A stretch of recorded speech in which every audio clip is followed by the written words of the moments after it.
Hello, friends. We continue now with the 6 stages of discipleship, and we have a little segue into the 5th stage, which is an advanced stage, Shela within the aura. So many people now would consider it a high attainment to achieve even accepted discipleship. But beyond that lies the rather psychic stage of Chela on the thread, and then the 5th stage, Chela in the aura. So a little bridge here says that the law of positive and negative relationships underlies all these stages. That which is higher is at first always negative to that which is lower. We don't yet manage to work in the higher point of tension, and the lower of the related points of tension seems to take a preference or takes the emphasis. Then interim changes take place, which make the higher positive to the lower and lead, therefore, to the steady ascending of the way of life and the ladder of spiritual ascent.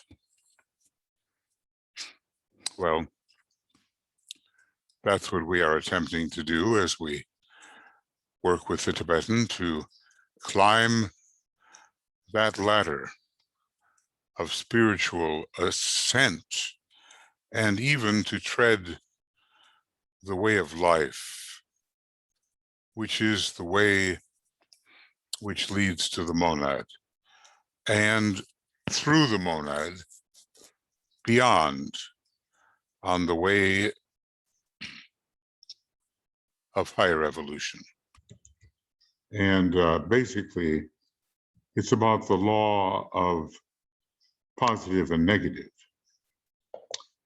He says positive and negative relationships underlie all these stages of discipleship.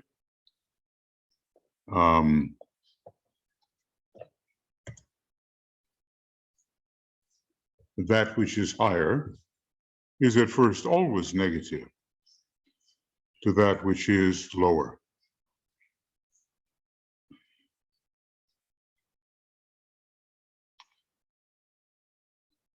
Well, until we learn how to really contact that which is higher.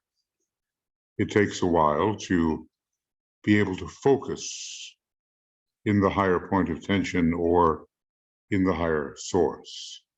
Then interim changes take place which make the higher positive to the lower and lead, therefore, to the steady ascending of the way of life. Now, way of life is actually towards the monad, and it continues on the way of higher evolution. So steady ascending on the ladder of spiritual ascent occurs. On this ladder of spiritual ascent, we have to establish each stage with some degree of certainty, so that the whole thing does not collapse. So all of us have to go through the same thing. We will establish the point of tension at which we find ourselves with some degree of certainty, and then gradually make our way ascending into a higher source, a higher point of tension, which then directs what is lower. Now, this takes us, as I said, to the end of program 19, and it took us to page 749. So that was the segue, and we're dealing now with the chela within the aura. The definition is given. I've already highlighted all this, so that will eliminate some of the time that otherwise would be taken. The stage wherein he, the disciple, is permitted to know the method whereby he may set up, and there's an ellipsis there, so we don't exactly know what that ellipsis contains, where he may set up a call which will entitle him to an interview with the master. At this stage, the disciple is called a chela within the aura. Now, if we think about it, already the possibility of reaching the master for some access of his energy was established with chela on the thread. And the disciple in that earlier stage was trusted that he would not set up a call in any personal emergency. But it would have to be an emergency that related to the larger work. Well, then how much more is that the case here, where the disciple is actually requesting an interview with the master, which certainly would take much more time and attention, and then definitely has to be for some larger and definite purpose. But one thing about this stage is that if anybody is admitted to it, they are trusted to be able to discriminate between personal need and group need, and finally, the need of humanity itself. So it's a pretty safe bet that there will not be a misuse of this kind of prerogative, entitlement, privilege, that the initiate disciple now possesses. I'm just thinking here, obviously I'm saying some different things. And I'm trying to think, some of you will be receiving the audio transcript where on this side, my words and the Tibetan's words are both listed. I hate to make this complicated, but I'm not about to do the entire program over again, because there are still 2 hours and about 2 hours and a half, roughly, which are pretty good. I tested them out, and I hope that none of the programs that I have sent you have this kind of recording flaw. So if they do, please let me know, and I shall, with chagrin, have to do them over again, or at least certain sections.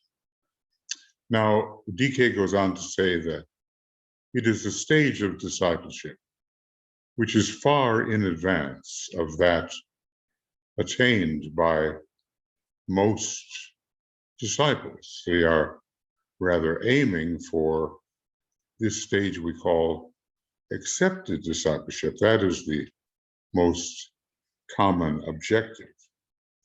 And why is this so far ahead of most disciples? Is that it connotes almost complete at-one-ment between the disciple and the master's group. He does use the word almost. So he has synchronized himself with the disciples and with the master. There's a lot more to the word synchronization than the idea of rhythm and time. It has to do, let's call it with a qualitative synchronization as well.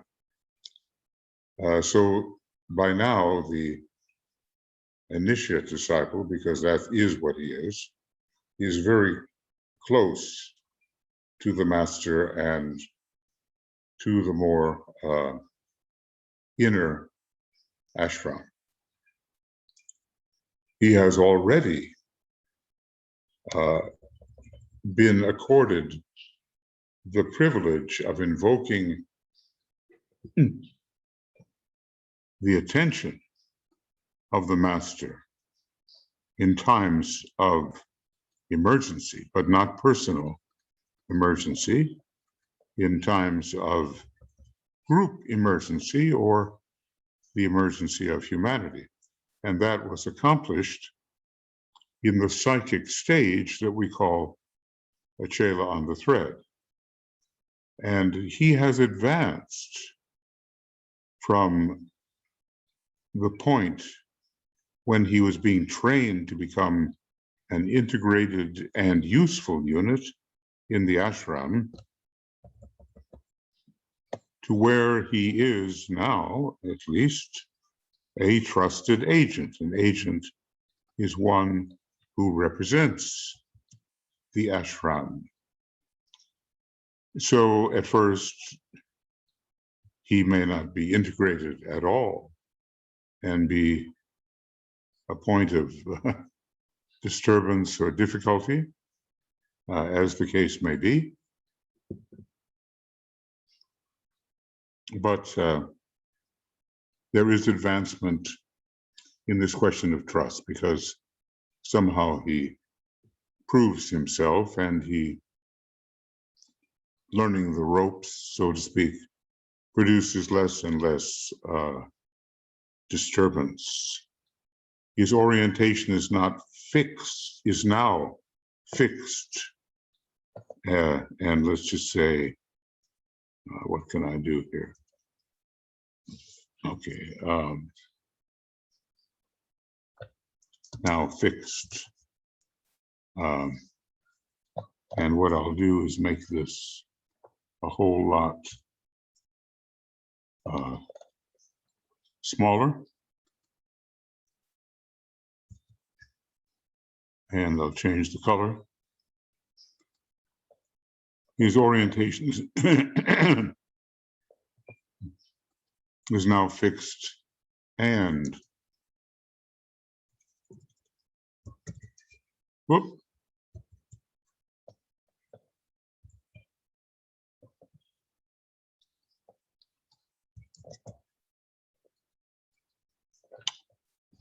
And not fluctuating. Fluctuation is one of the major problems in approach to ashramic life. One becomes a type of light which is seen waxing and waning because of approach and retraction. So his orientation is now fixed, and though he is subjected to many tests and difficulties, these are increasingly concerned with group life and condition, and not with himself. The ability to handle one's own personal problems has gone on sufficiently long to assure the master that the approaching disciple is capable of handling those non-ashramic personal matters by himself. I refer not here, he says, to the difficulties of any ashramic group or to those connected with any group affiliation he may rightly hold upon the physical plane, but to his responsiveness to the group need of humanity. That's how widely he is now thinking, not just of himself, and not even of that relatively smaller unit called the ashram, and especially the externalized ashram, the people he knows on the outer plane who are also members of the inner plane. Responsiveness to the group need of humanity. It's a broad consideration, and I wonder how many of us do think in those terms.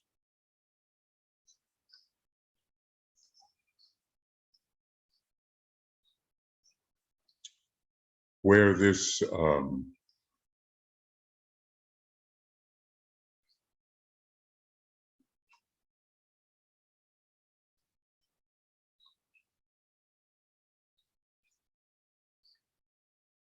it's a broader consideration than will even be expected of the accepted disciple or of the chela in the light, or rather the chela on the thread. Where this responsiveness exists, it means that the whole is of greater importance to him than the part. Now think of it in your own life. Truly, truly, truly. Is the whole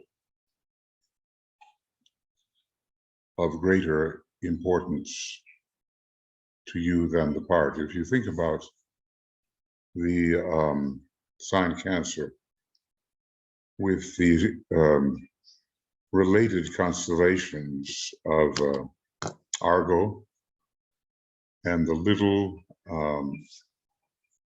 sheep pen, an ashram, and the greater sheep pen, then we will understand how wholeness grows in the sign Cancer, which has two of these external non-zodiacal constellations related to the constellation and hence the sign Cancer. So the whole humanity, let us say, that is one of the words used in relation to the phrase in Cancer, the whole is seen as one, humanity. The whole is of greater importance to him than the part. Now we really must somehow we must arrange that be our prevailing attitude.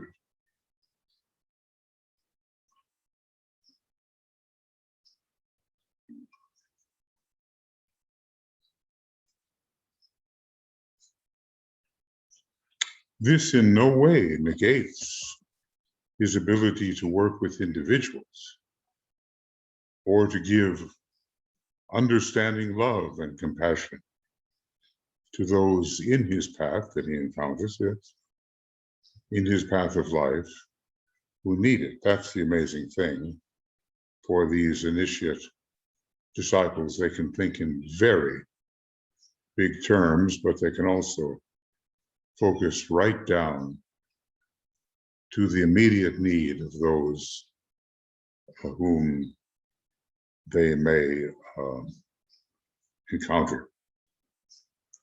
But he has arrived at a sense of right proportion. It's all part of harmlessness, right? It's correct proportion and completed point of view and divine understanding. He has seen what is big, what is little, and he can relate the two without dichotomizing the two. So he has arrived at a sense of right proportion and of correct organization of his life processes, trends, and activities in time and space. The hierarchy is the society of organized and illumined minds.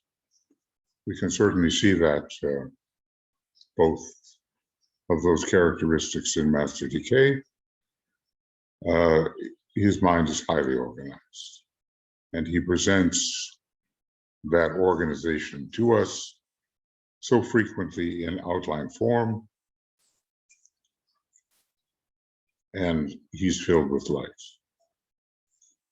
So at first, we don't have this correct organization of what's going on in our life. And then, should we actually have it, then he can be depended upon always to substitute the good of the whole for the individual good, without, of course, being cruel or somehow dismissive of the individual. The whole is seen as one. But there is no my soul or thy soul, only the soul. And that unitive sense does not immediately come upon us.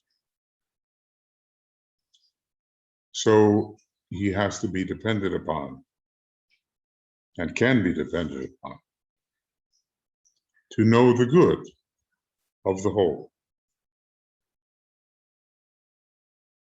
and also what is deemed by the personality to be individual good. He's moving all the time, ever closer to the hierarchy, ever more interiorly related to the inner subsidiary ashram, and finally, as a member there, to the ashram considered as a whole. There are many mysteries about this, and I think only as we actually experience them will we be in a position to know the truth of these subtle perceptions? And will our attitude change?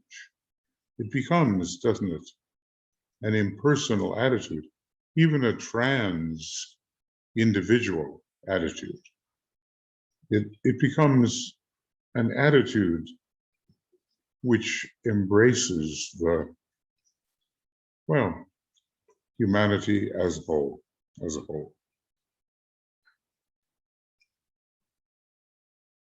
And because it does, we find the initiate disciple moving ever closer to the heart of the ashram.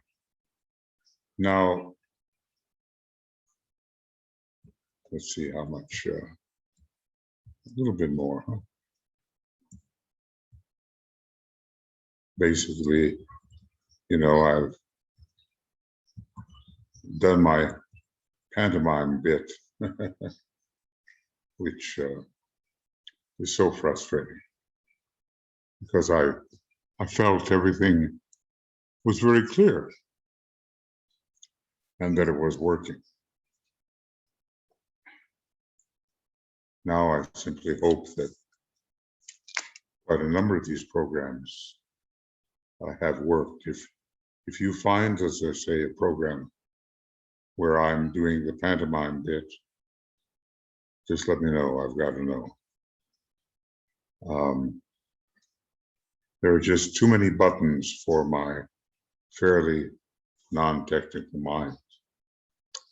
The master knows that in the chela who has reached this stage, he has a dependable instrument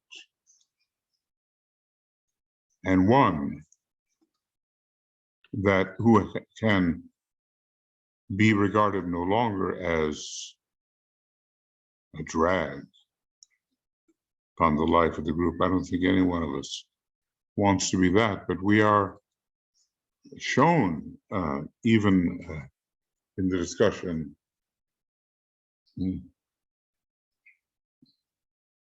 of the sixth degree that until we have achieved a real mental polarization between the second and third degree, for whatever reason it appears in the sixth degree section,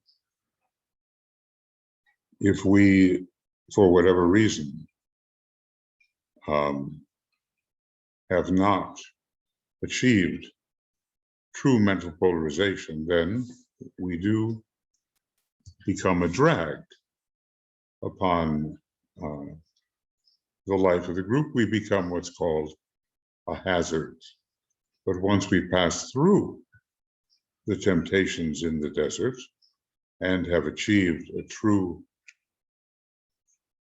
mental polarization, and that doesn't just mean mental focus of a good mind, it's something else. It's the mind held steady in the light, and in fact, we will no longer be counted as a hazard. One thing for sure, we don't want to slow the master down. We don't want to slow the ashram down, as DK says, for the unimportant task of the master taking care of the individual chela, who is there noticed as a point of light on the outskirts of the ashram, and we might say also, usually, initially, a point of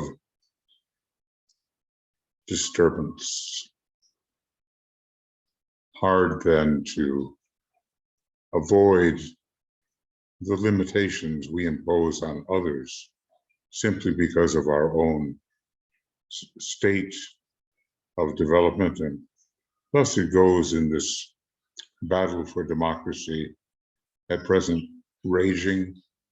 People are the victim of the limitations of their state of development, and they must be reached as I've said, changing from red to purple to indigo blue, at least the purple. I have, says the Tibetan, pointed out to you, therefore, before this, how difficult is the process of absorbing a new disciple into the ashram. We're liable to think not, that, we have achieved something of value and we believe in it, and there's no reason why our very way of being should cause difficulty. And yet there's so much we don't know about ashramic life, even after we get inducted into it. So let's approach with humility, realizing that, as the Master says, yes, you are my accepted disciple, and even, well, there especially, by the time we reach Sheva on the thread, we've already learned to attune quite a bit to what's really going on within the ashram. But at first, that accepted disciple on the periphery of the ashram is significantly a point of disturbance. He has to be taught to advance gradually. Everything is done in gradation. Otherwise, the ladder won't hold, the steps won't hold, if one is in too much of a hurry.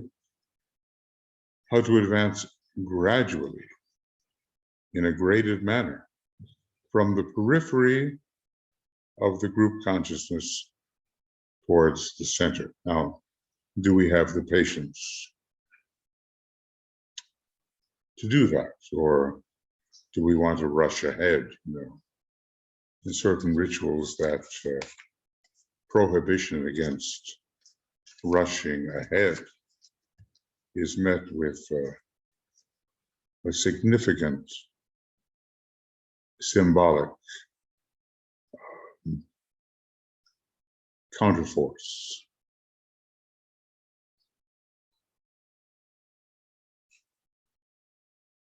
A good sense of timing is so very important.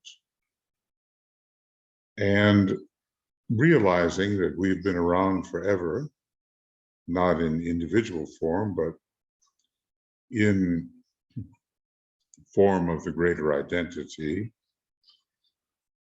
perhaps we can quell the tendency to rush forward. There is no rush, no hurry, and yet there is no time to lose. Each pilgrim, sensing this, presses his footsteps forward until he finds himself surrounded by his fellow men. Some move ahead, he follows after. Some, I guess, I'm not exactly sure here. Some move behind.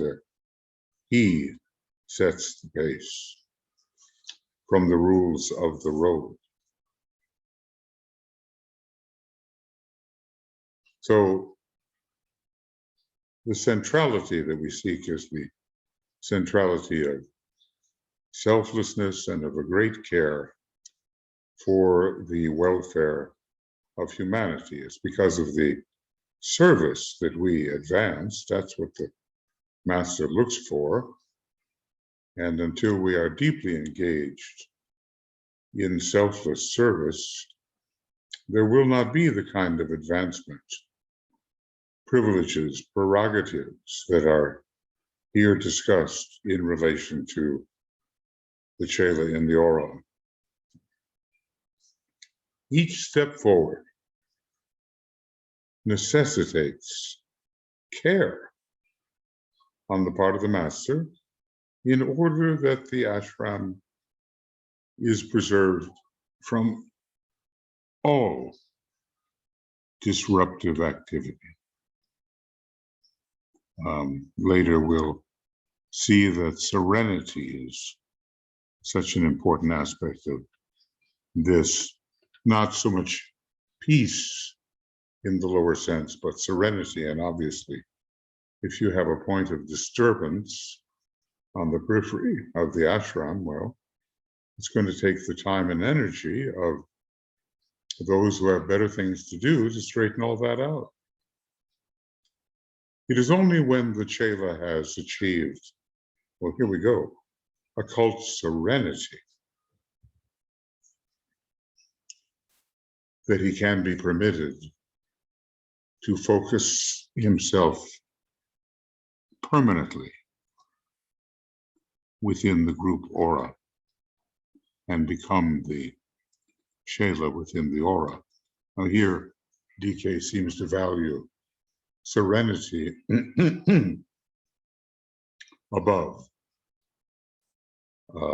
peace, although there is a very high form of peace. There is also that peace of pleasantness to the astral body. There is light supernal, love eternal, peaceful, silent will. That's a very high form, but we're talking about, oh, let me be in peace, you know. We're talking about that. So there's a lot about permission, isn't there? No real advancement occurs unless there is permission given. It's not like we can just barge in and say, here I am. So when serenity is substituted for the common understanding of peace, then indeed we can focus ourselves permanently within the group aura. This happens when he becomes our disciple and maybe our initiate disciple. This happens when he becomes conscious of the peculiar and specific vibration of the master's aura. And hence you can see the need for serenity. Otherwise, there's so much commotion going on that there can never be rhythmic synchronization, or, if we can use the word this way, qualitative synchronization. Then you have a similar vibration within the aura, and that similarity blends in harmony and will allow no disturbance. We're getting close to the point where I realized that I still don't know why there was only a pantomime going on. I would point out, says the Tibetan, that serenity and peace are not identical. Kind of modifying a few things here. Serenity and peace are not identical. We're a little bit careless in our language, and we might say, oh, he or she is so peaceful, so serene. But there is a significant occult difference in this case. Peace must ever be temporary, easily disrupted, I guess, and refers to the world of feeling, at least in its lower aspect, and to conditions susceptible of disturbance. Now there is the hint. Conditions susceptible of disturbance. Maybe this is not the case with serenity. Maybe a different attitude is involved. It is essential to progress and an inevitable happening that every step forward is marked by disturbances. And that will certainly be the disruption of peace as normally considered. By points of crisis and chaos, replaced later when successfully handled by periods of peace.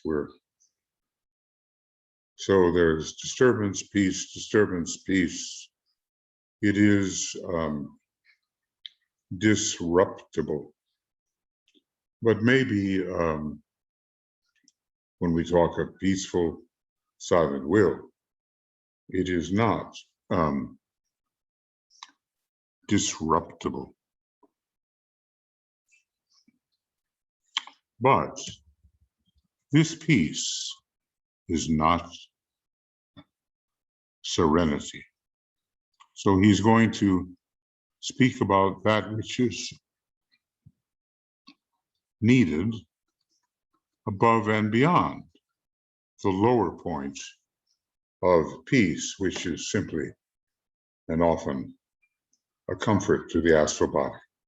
And the Chela is only permitted to dwell within the master's aura when serenity has been substituted for peace. We have, the idea of the Christ with a calmness forever unperturbed, as we see coming up. So think about that for a minute.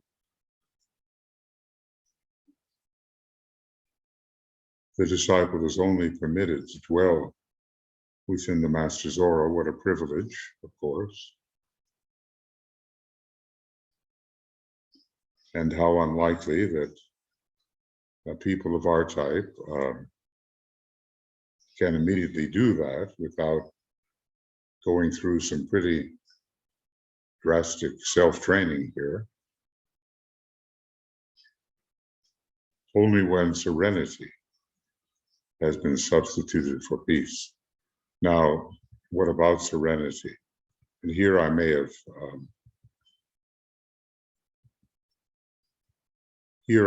have begun to come to that point at the end of some 35 minutes of frustrating pantomime.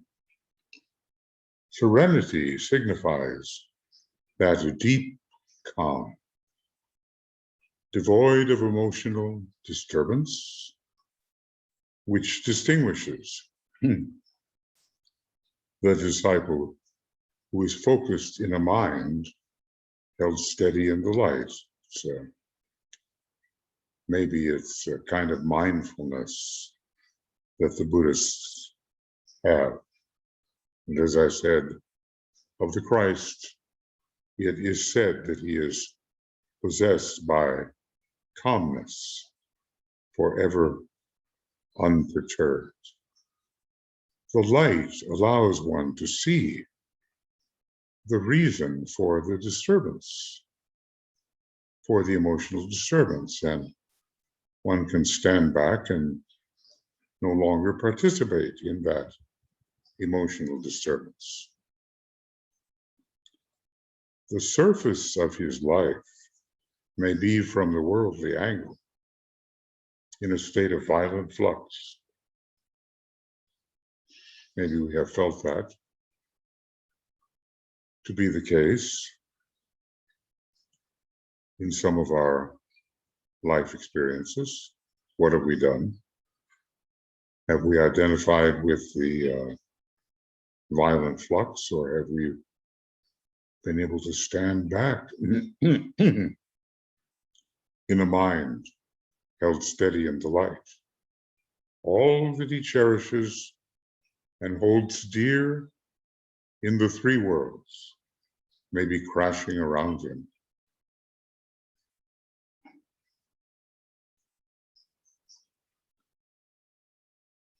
But in spite of all, he stands firm, poised in soul consciousness.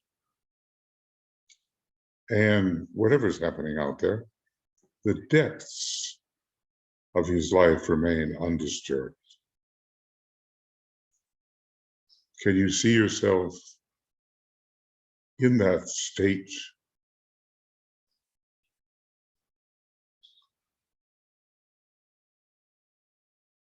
It's a bit like the St. Francis prayer, isn't it? God grant me the serenity, to know the things I cannot change, the wisdom to change the things I can. No, maybe it becomes, maybe the courage in forgetting to change the things I can, and the wisdom to know the difference.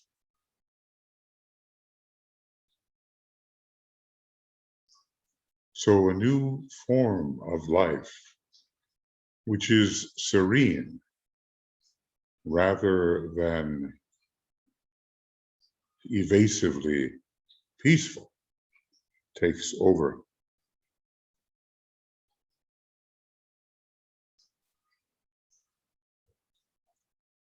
And this, what is it? That's what it is.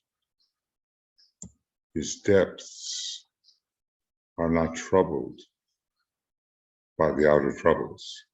This is not insensitivity or a forced auto-suggestion, because we can turn ourselves off, as it were, or we can repeat some hypnotic formula which says, I am calm, I am serene, using affirmations to do this. Neither is it a capacity to exteriorize the consciousness in such a manner that individual events and happenings are ignored. Like I'm so far beyond and above this that no matter what happens, I don't pay attention. No, attention has always to be paid. It's the kind of attention. And then comes the statement. It is intensity of feeling transmuted into focused understanding. Somehow the deep stress of the astral body is transmuted into an attitude of serenity and calm, focused understanding of what is really happening.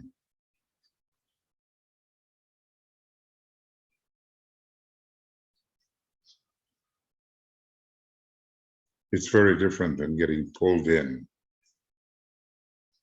to the chaos. Focused understanding.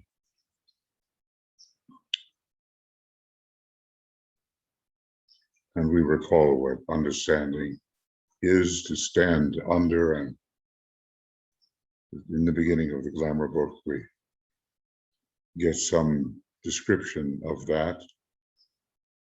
It's a sense of being the pervading life, standing under and behind all confusions and embroilments on the outer stage. We say, take a deep breath, stand back, or do you immediately engage with the solar plexus? So that's one of those golden phrases about what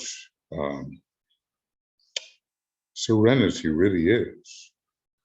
Intensity of feeling transmuted into focused understanding. And when this has been attained, the disciple, the chela, has the right to live within the aura of the master. Let's none of us presume too quickly that we are ready for this privilege. There is nothing now in him, the chela, which will require the master to sidetrack his attention from vital efforts. And there comes that humbling statement to the unimportant task of helping the disciple. So since this stage is far in advance of so many of us, it's obvious that so many of us have not developed this ability to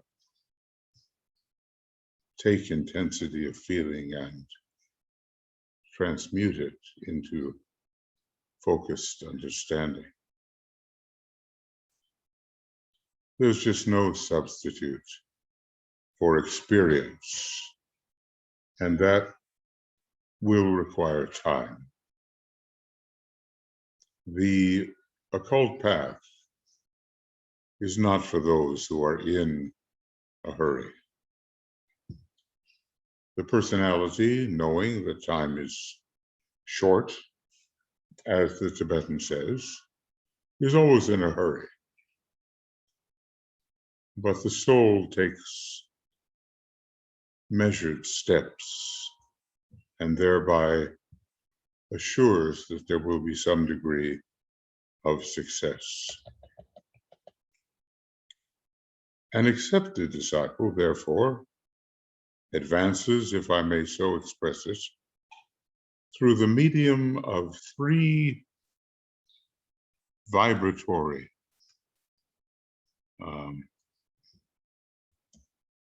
realizations.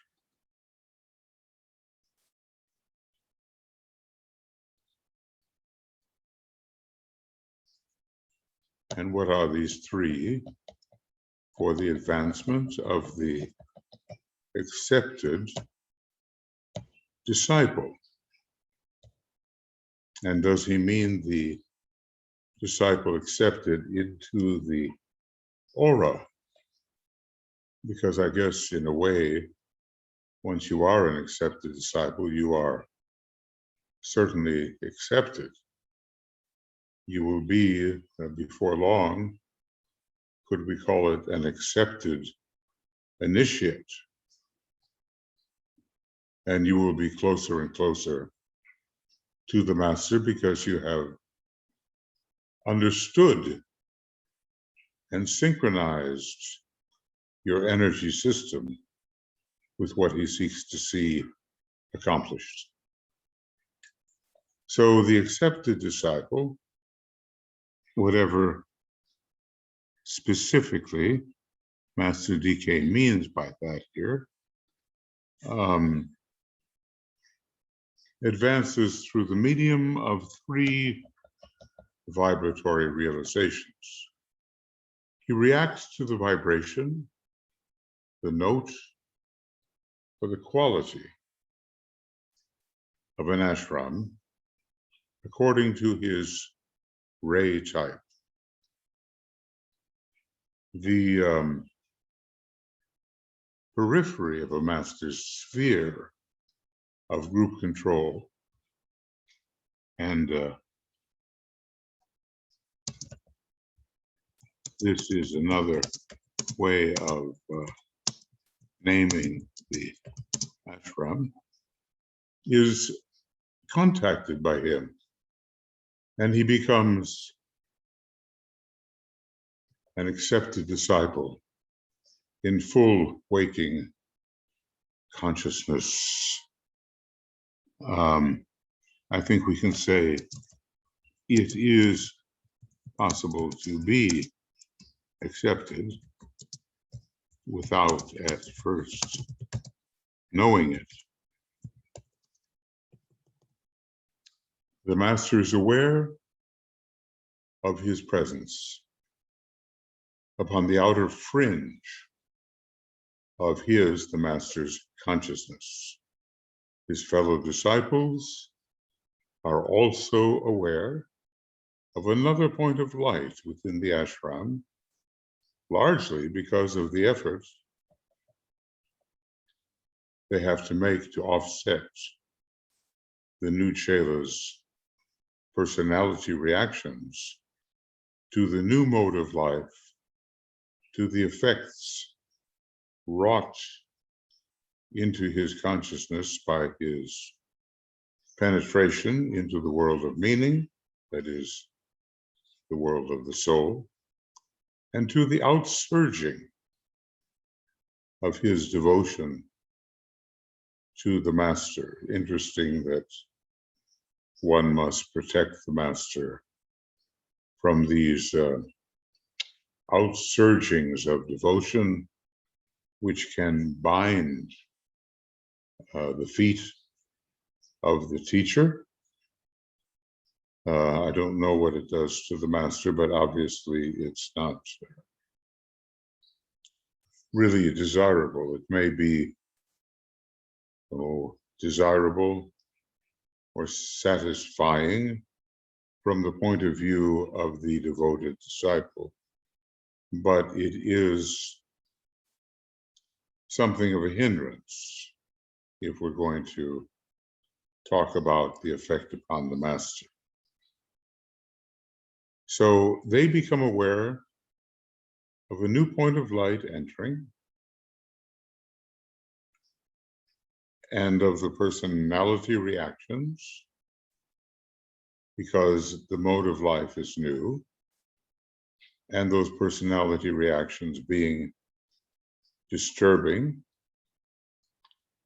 Here it says it becomes the task of more advanced chelas to protect the master,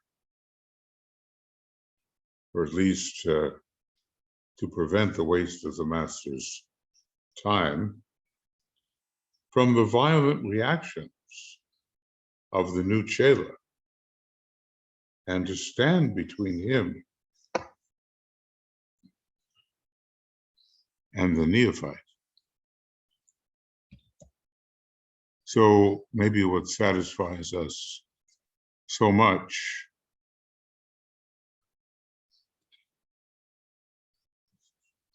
regarding our sending of devotion towards the master has really to be examined. It's so easy to take something that satisfies us and imagine that somehow the master, very busy individual, is gratified by it. Some initiate chela takes him in hand and acts as an intermediary. The chela is, as I have earlier pointed out, is in touch with the master when and only when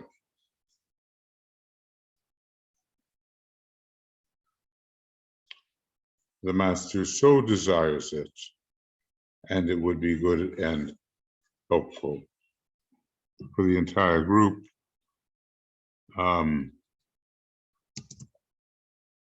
This is the aspiring Chela, not the initiate Chela. We can see how carefully everything is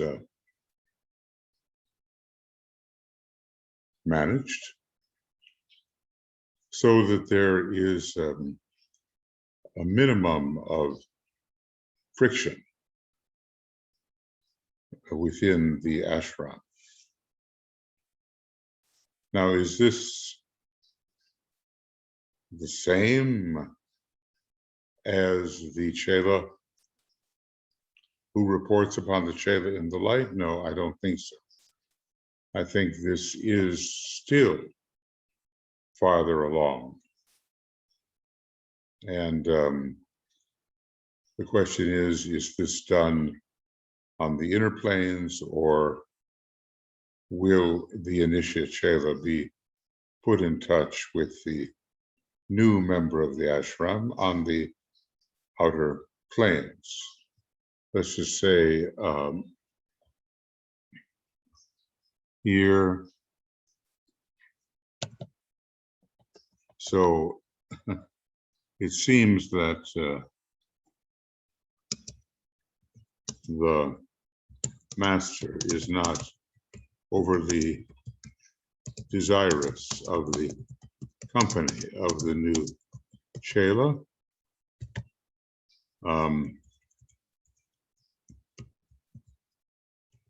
Who can be rightly handled.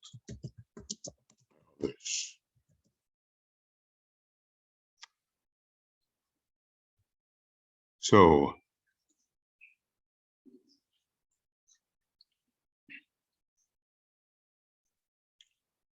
the Chela is taken in hand.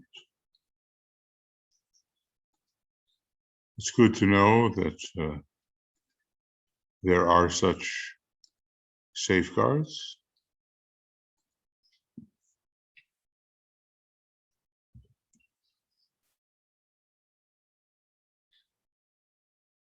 And the master will deal with the Chela when his estimation of so doing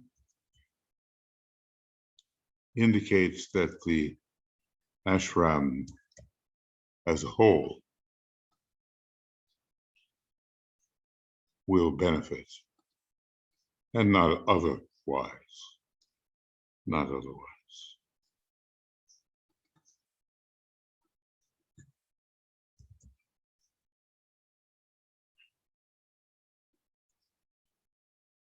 So we've been dealing with modes of advancement.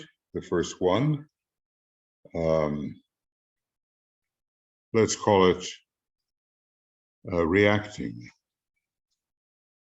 to the vibration, the note, or quality of an ashram, according to his ray type.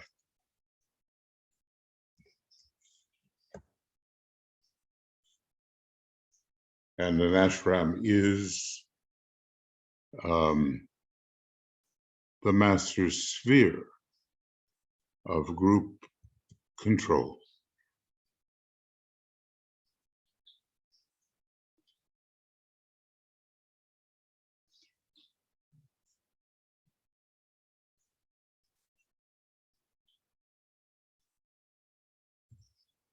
So awareness is there, but if the Chela is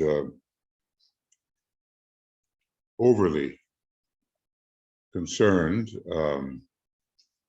about his impact on the ashram, it's really just another point of disturbance and a delay in having the Chela synchronize with the master and with the real work of the ashram. That impersonality, that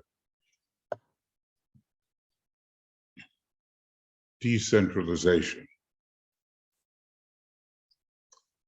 have to be instituted to an even greater extent than in the case of Chela on the thread. Obviously, a great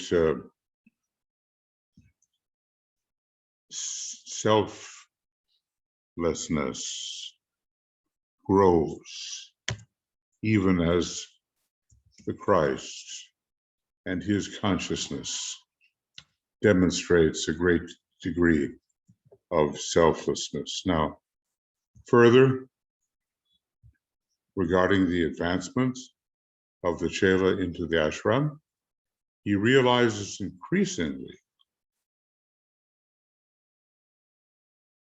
the nature and note of his ashram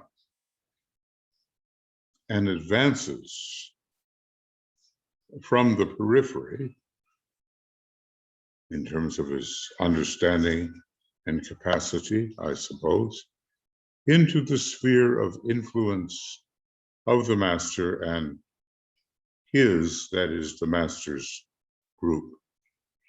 He then begins to participate more and more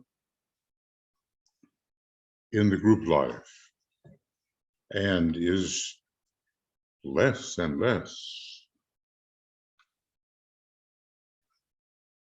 interested in himself.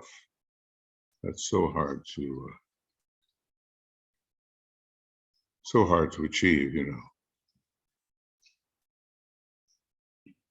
because in the beginning, despite our best intentions, we have still, even at a relatively high state of accepted discipleship, a lot of interest in ourselves in the lower external personal sense.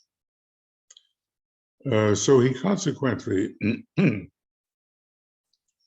becomes a more valuable asset in the ashram and is entrusted with specific duties and tasks for which he is individually responsible.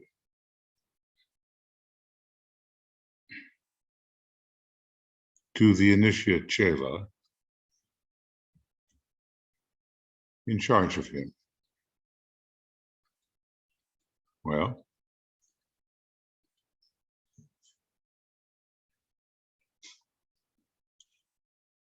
and participating more and more, and with less and less interest in his lower nature.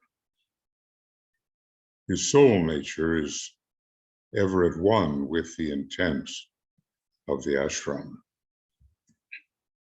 What position then, friends, have we reached?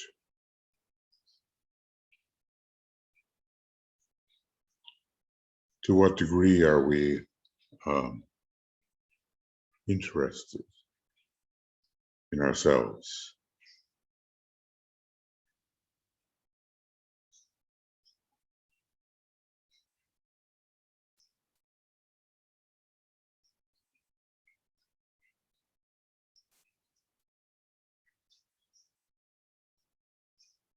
And to what degree are we interested in the work? Forget yourself, aid the plan, the work needs you.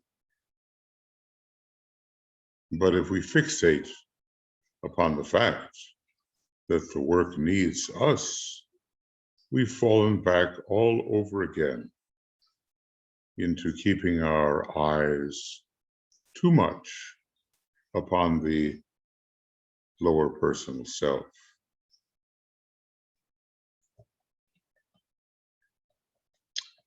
So what happens here? There is an initiate Chela Now, we have to question, when it comes to the stage of Shayla in the light, whether the supervising, guiding Shayla, who reports to the master about the progress of the Shayla in the light that he is supervising, whether that Shayla is initiate or at one of the higher stages of discipleship. Perhaps not initiate in the same way that this is being described, an initiate Shayla in charge of the lesser Shayla advancing through the stages of accepted discipleship, Shayla on the thread, and Shayla within the aura.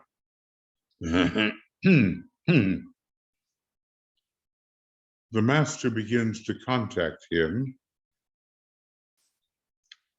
the aspiring Shayla, with greater frequency, and because he is becoming, it takes time, he is becoming decentralized, and his own growth and development are of less and less importance to him than service for others. And note that. That's one of the key requirements.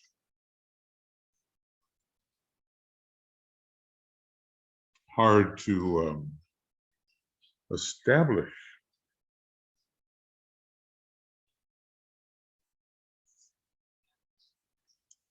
Have we established that?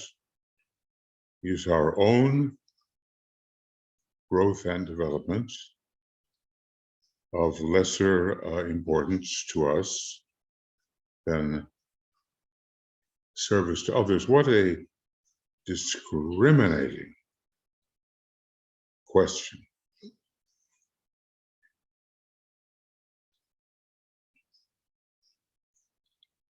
Real service to others, paramount, and not our own growth and development. Remember that door of initiation, which is too narrow for the selfish,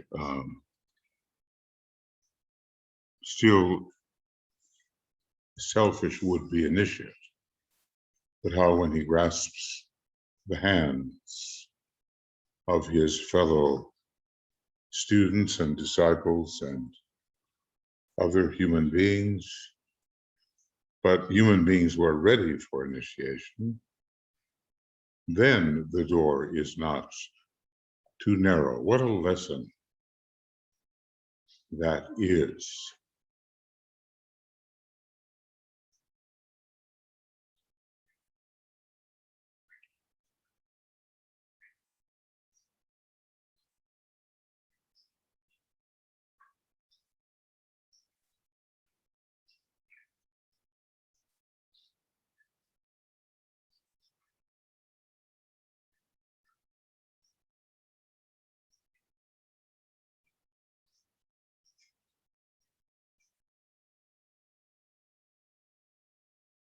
And what a discrimination that is. So I say to you, I say to me, don't rest until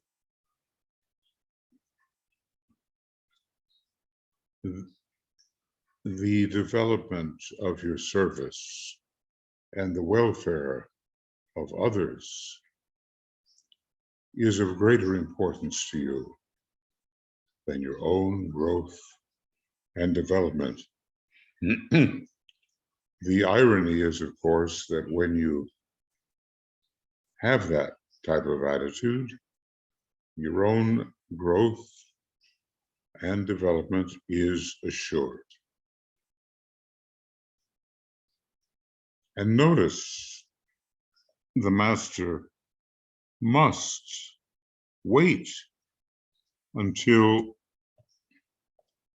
there is significant decentralization before it is safe and non-inflationary. Speaking of the inflated lower sense of selfhood, to contact the Chela. It is our centralization in a false identity which makes the master hold back in his contacting of the Chela. But now, decentralized, impersonal, one-pointed, able to handle both perspectives of soul within the personality and soul abstracted from the personality. He is qualifying for a certain permission. He is permitted, it says, to attract the master's attention when help is needed for the group, and thus become a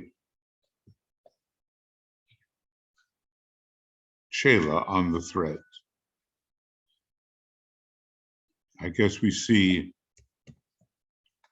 how many different kinds of permissions are required, and Master DK himself, we know, is very scrupulous about having the permission to impart what he does impart. The Antakarana, it says, is being rapidly built, and the inflow of life from the spiritual triad increases slowly and regularly.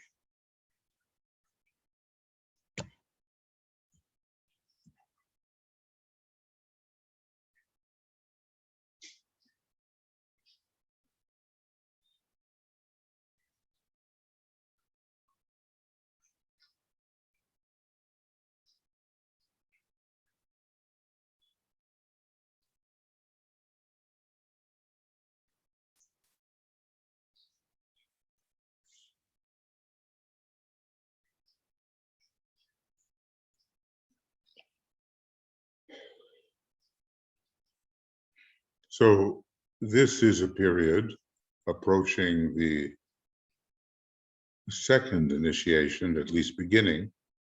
But if we're really dealing with the Chela in the aura, the Antakarana has been further built than will be possible for anyone who is just beginning to build it in the period preceding the second initiation.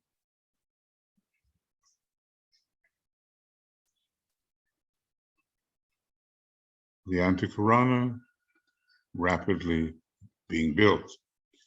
He has reached the point.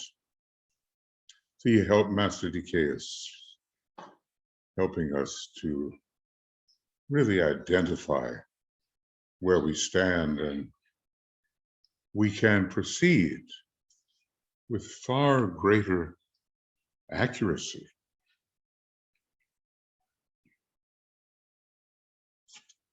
and solidity and certainty and confidence that we will not mislead ourselves, delude ourselves, or be misled by false teachers or inadequately experienced teachers. He has the Chela, has reached a point where, upon the outer plane, he is gathering around him a sphere of influence as the result of his soul radiation via the personality. Now, we're kind of reviewing accepted discipleship and Chela on the thread as we're looking at this stage of Chela in the aura. So, soul radiation is strongly here.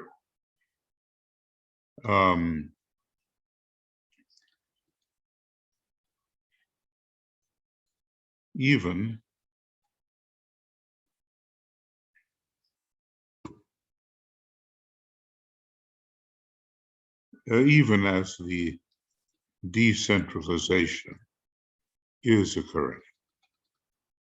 It's such a point, this decentralization. You see some very public figures who have a lot of power, and they're so far from decentralization. I suppose the opposite of decentralization is a kind of malignant narcissism. And this we have seen demonstrated of late, and it is disruptive of so many good things which humanity could experience. So he is gathering around him a sphere of influence, presumably with other chelas who can benefit from what he has to offer. It might be stated, here we go, I guess with some golden points.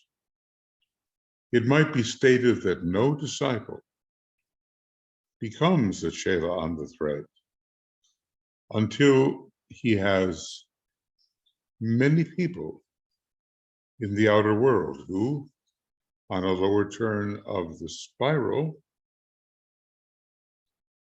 are to him what he is to the master. Chelas on the thread. We're, in a way, the master holds the thread. Remember, doesn't mean in his hands, but he sends it forth.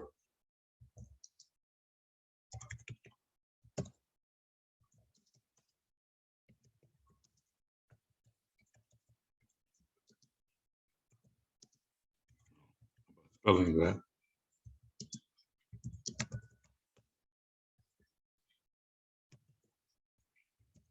Finally, and if you think a little bit about Bucyrus here, who has to wake up to his own false teaching in the labors of Hercules Gemini, in a distorted and frequently unsatisfactory fashion. He is engaged in forming his own group. And today this is very often the case. And he imparts to them what he can, but it's not the same as what the master can impart to the true chela on the thread. Says the Tibetan, the world is full of struggling disciples, rate 4, right? Intensely preoccupied with forming organizations, with gathering around them those whom they can help, thus striking a particular note and learning the rudiments. And here, Master DK wants to make sure we understand that the term is rudiments. The rudiments, I repeat, my brother, of group work as the hierarchy seeks to carry it out.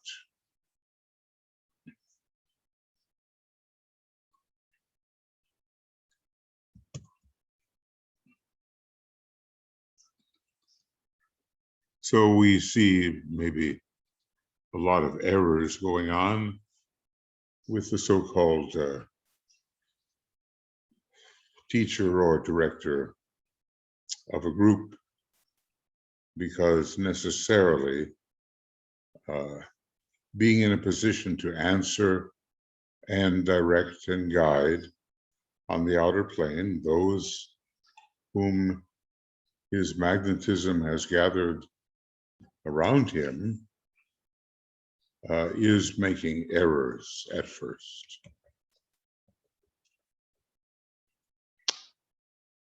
So no disciple becomes a chela on the thread unless there are many people out there that he is actually at least attempting to help. That's an important statement and helps us discern whether we have the requirements or have fulfilled the requirements of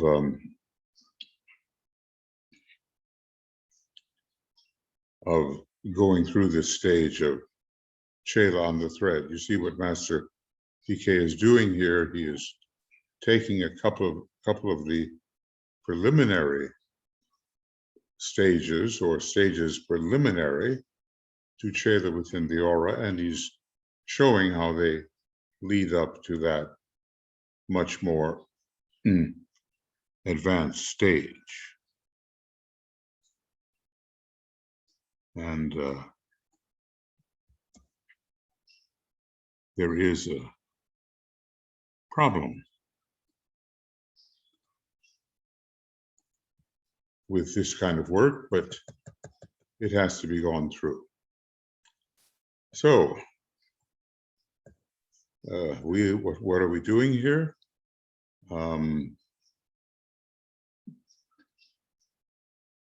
Recognizing the note of his ashram, and we are advancing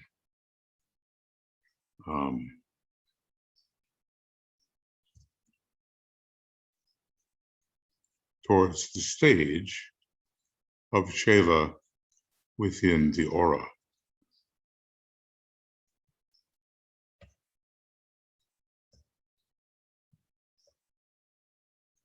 He's reacting to the vibration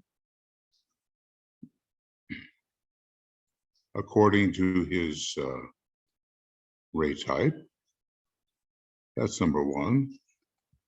And number two, he is realizing the nature and note of his ashram, something that is not realized overnight. And finally, we get to number three, as he is advancing toward the possibility of being within the aura. Now, what else? As he advances, he responds powerfully, and from his point of view, quite unexpectedly, to the realized vibration of the master as he functions at the very center of his group. Well, he's going to respond to certainly to the note of the ashram, but to actually respond to the master's note as the monadic center of the ashram is already of a higher caliber. He has known the master's vibratory call. I suppose every time we pick up a Bailey book in the beginning of our novitiate, and we stay with it and with the other impartations of the master, we are responding to the master's vibratory call. He has become aware of the quality of the ashram, which is evoked by the master. So what are all of those other disciples really doing in the ashram? And how is it maybe different from what he has been doing? Or can he synchronize his doing, his thinking, his attitude, his consciousness with what they have in terms of their thinking, attitude, their doings, and their consciousness? He is now admitted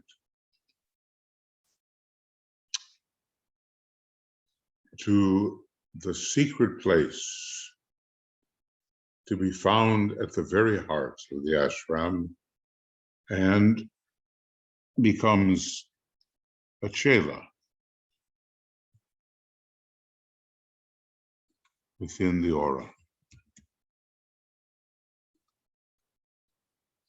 So many details about how this gradual process occurs, but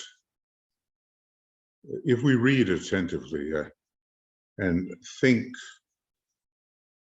with our full memorization capacities activated, then the advice of the master will be with us as we prepare the things necessary in order to move forward.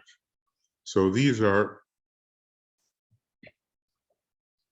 let's say, two earlier stages of advancement. And now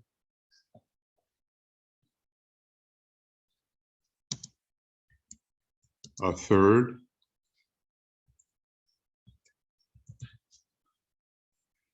He is admitted to the secret place to be found at the very heart of the ashram. It's not yet the chela within the master's heart, but DK is using the word heart. It is very close to the master and his intentions. So this stage for which we are speaking of preparation is, we see more and more, a high stage. And maybe, it's probably not the stage which is immediately ahead of us. There are other things to handle. So many disciples are chelas in the light and are being guided towards the possibility of having a more direct relationship with the master as an accepted disciple. And he has given us, let's say, enough information about the kind of experience that may indicate to us that, though we did not know it probably, indicates to us that we are an accepted disciple. The aura of any form of life can be defined as the quality of a sphere of radiatory activity. Here he's going to tell us that we don't really know so much about what auras are. The quality of a sphere of radiatory activity. I notice the word quality because it suggests the ray of this sphere of radiatory activity.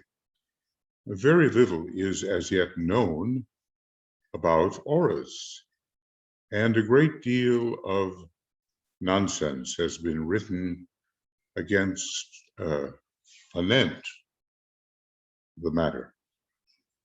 The aura is usually spoken of in terms of color and light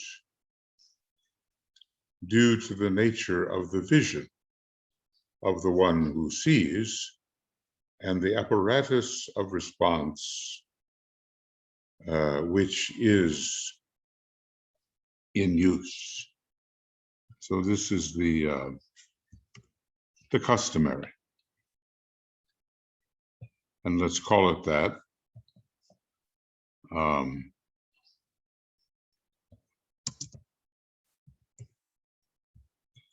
Customary description, because of the seer's limitations. However, 2 words only describe an aura from the point of view of occult knowledge, and they are quality and sphere of influence. Quality probably relating to one of the major 7 qualities, and the degree of refinement of that type of radiation. And then how far does it go?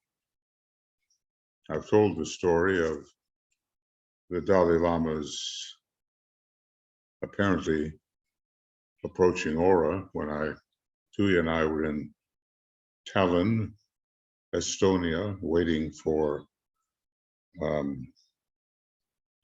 him and his entourage to arrive in the church where there was to be a lecture and discussion. But you could feel that it was quite a large sphere of influence. And when you're going to be talking about the Buddha and the Christ, we're talking globally now, the sphere of influence. The Christ asked someone when he was passing by, who touched the hem of my garment, I guess the lower part of his aura, because he sensed that there had been a contact. These are all occult matters and very real to those who take occultism for a reality instead of some fantasy. So what the clairvoyant really contacts is an impression which the mind rapidly translates into the symbology of color, whereas there is no color presence.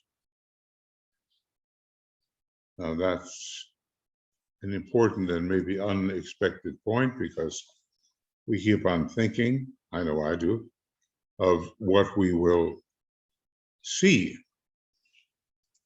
when we see the egoic lotus. But in fact, it is the impression of the radiation which is mentally translated into color and sound. So let's really emphasize that idea, which is an unusual one, were the average psychic to consider what is being said.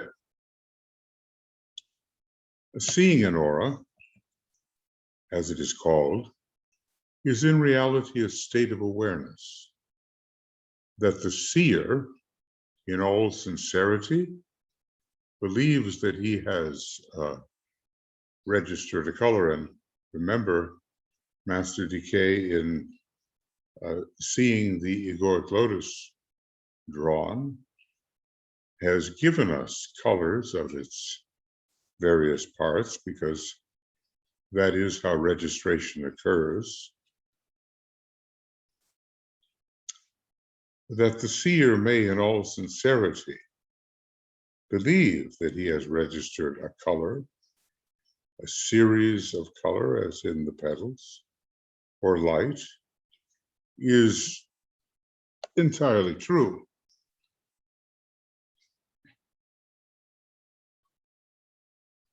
In many cases.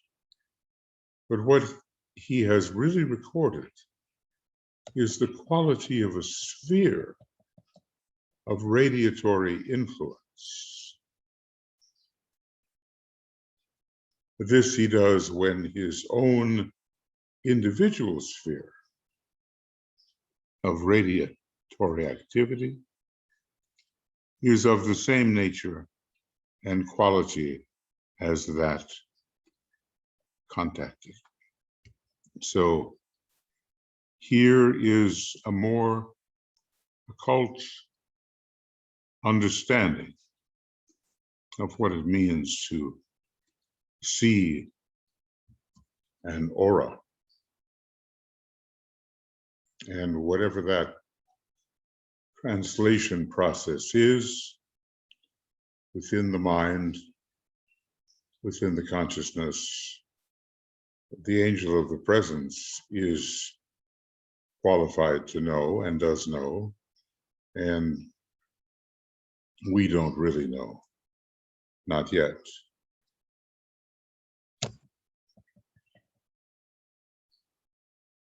So he is recording, the average seer is recording the quality of a sphere of radiatory activity. So DK is taking us a little bit more into advanced territory. This he does when his own individual sphere of radiatory activity is of the same nature and quality as that contacted. Well, we have to ask, can a lesser disciple, though clairvoyant, really see what's going on in the egoic lotus or causal body of a more advanced disciple? Most seers, says the Tibetan, register the astral range of vibration of a person or a group, and this through the medium of their own astral body.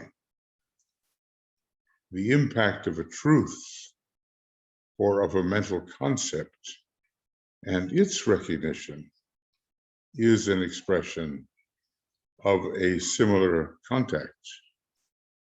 So that's to measure then, or register, let's call it, the mental level with the, I suppose, the mental body of the seer,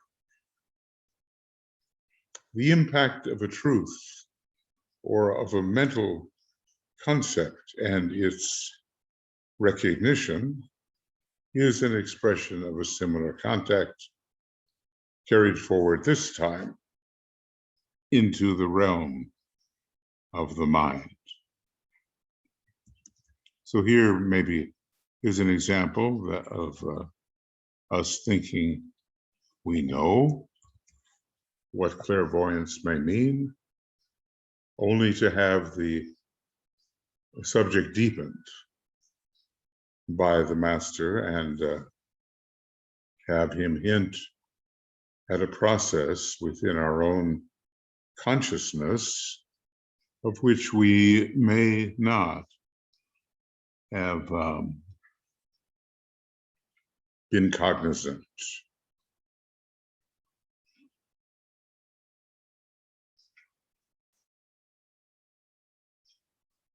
But for sure, our sensitivity in these respects will grow, and we will register the quality of a sphere of radiatory activity.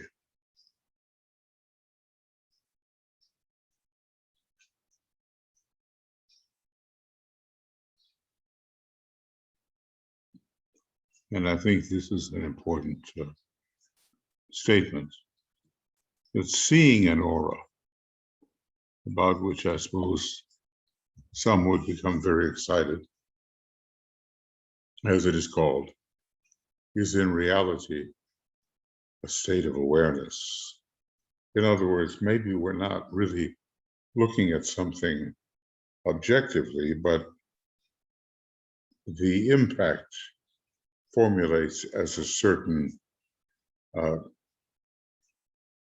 phenomenon in consciousness. So always to proceed with respect for the unknown explanation in occultism, which may not have been imparted yet or realized.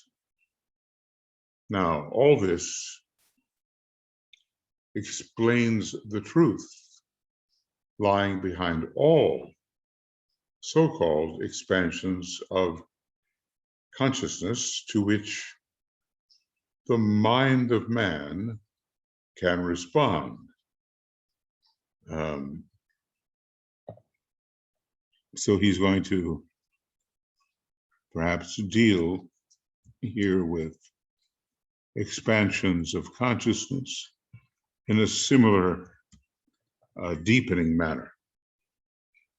He, the Chela, registers a constant succession of vibratory impacts emanating from spheres of activity, from various points of tension on various planes and subplanes, these points of tension creating spheres of activity. These range all the way from the early stages of increasing awareness through the development of the five senses and the three vehicles of contact in the three worlds, etheric, physical, astral, mental, which lead a man into the sphere of influence of a master, and later enable him to take what is termed one of the major initiations.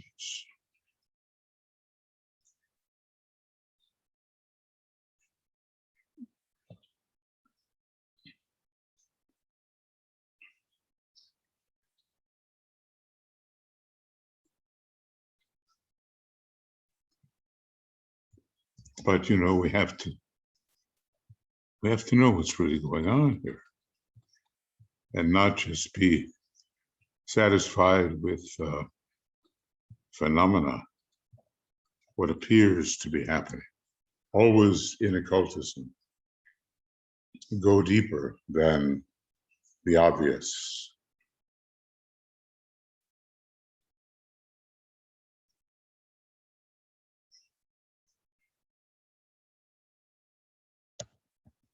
Is the story that man, like the reptile, the tuatara, once had one eye on top of its head? Is it true that the five senses, in the case of most, need development? We can become preoccupied with possibilities on various planes and subplanes. And we can miss our opportunities to become more occultly aware.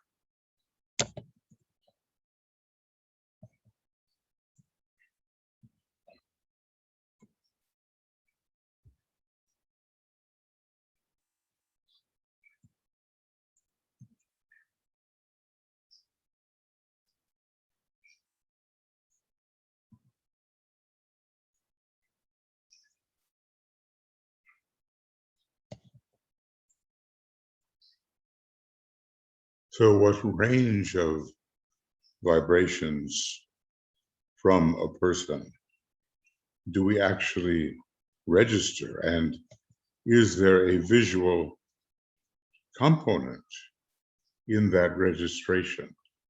And do we really ever, most of us, get so far as to register the apparent color and sound and vibratory movement or dynamics of the egoic lotus?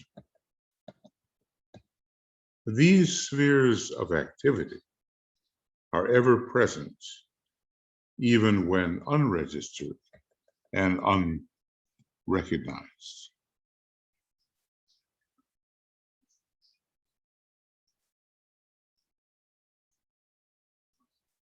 The sphere of influence of a master has a lot to do with the Buddhic plane, usually. And we are progressively on the borderland between Buddhi Manas. So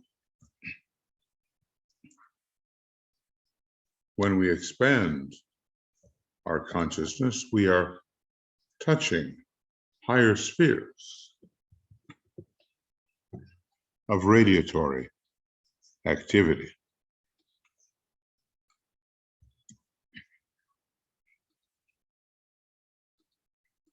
They exist even when unregistered and unknown to us.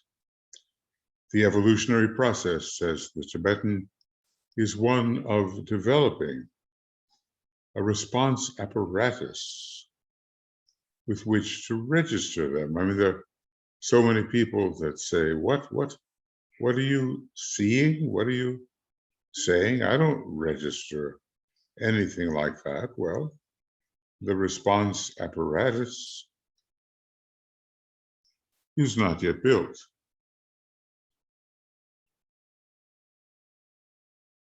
So to evolve, we have to develop that apparatus, and having done so, the next step is to reach or react intelligently to such contacts higher than normal, thus producing an ever-increasing range of awareness, which finally constitutes the sum total of consciousness.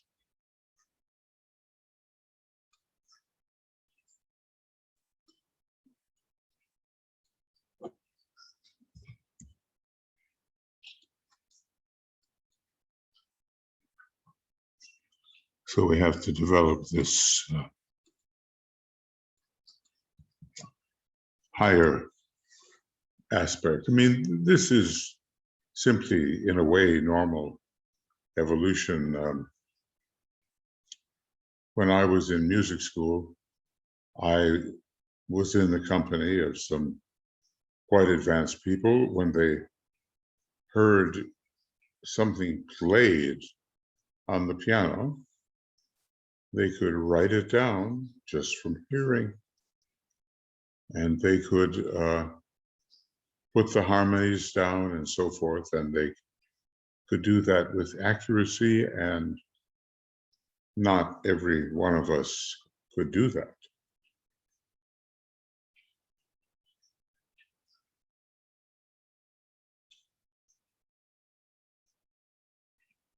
So,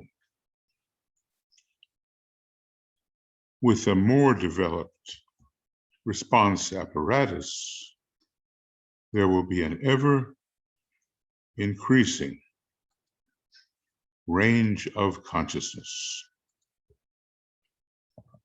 And that's why we take a look at the Tibetan in that photograph from 1928. There he is, a human being, and he is flanked by two Tibetans who look very much like they would be his chevas at one stage or another. And yet the picture of an apparently ordinary individual is belied by the fact that such a expansive and sensitive apparatus has been built by him, a response apparatus, and that his sum total of consciousness is vast indeed.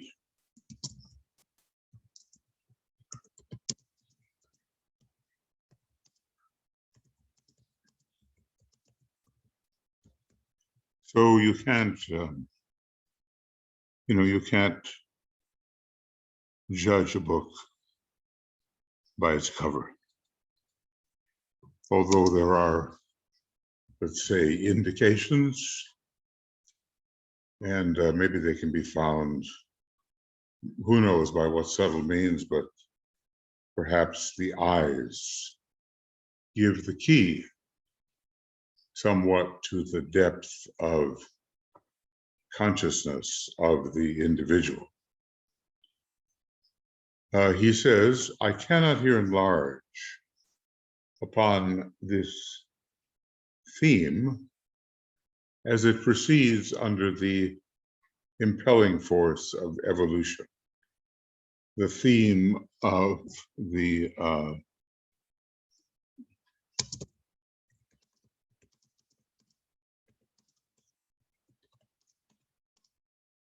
expansion and growth of consciousness.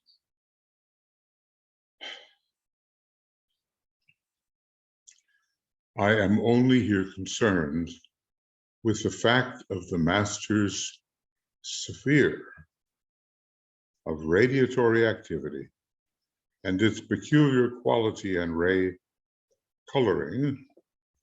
Notice he watches out for that word coloring, occultly understood. So, real concern is the aura as occultly defined. And we've been given now some definitions of the aura. The quality of a sphere of radiatory activity and the ray coloring of that quality, the quality and extent. I think it was the philosopher Kant who tried to describe categories of consciousness, which basically said the things that are being observed are not really there so much as they are the brain's response, the brain's structuring to whatever really is there, whatever really is contacted.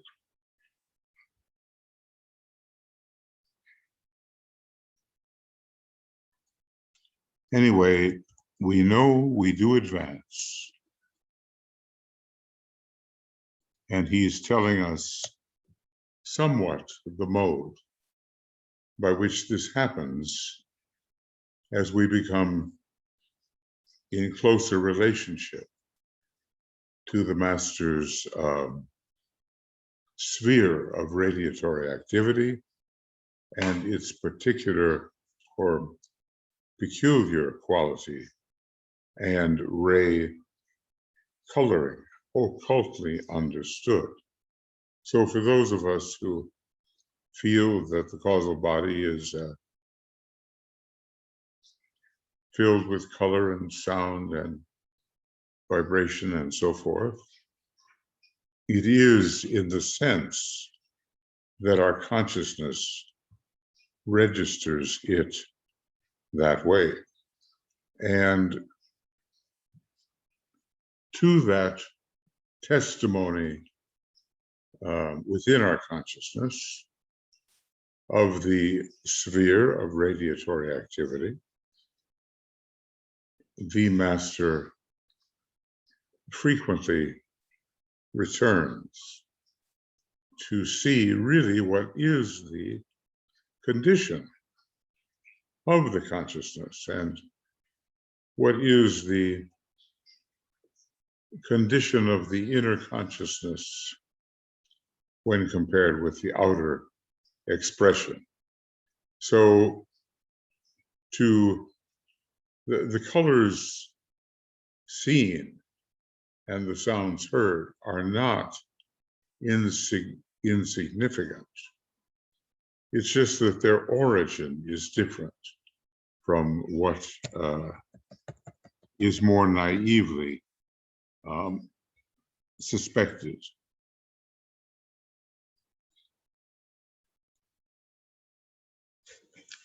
We feel a certain amount of the complexity of what Master DK is attempting to convey to us, and we will do our best to assimilate that complexity until it becomes a practical aspect of our knowledge. There's no way we're going to absorb but 2 or 3% of what is being conveyed so that it becomes a well memorized and familiar approach in our understanding. So voluminous is his presentation. Maybe think about it for a moment. Some of us have not even read all the books.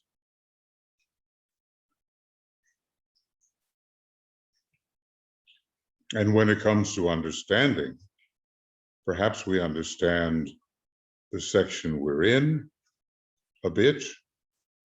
And as we move on to the next section, the former understanding becomes a little vaguer. And we discover we don't retain it the way it would be desirable to do. But maybe that's what those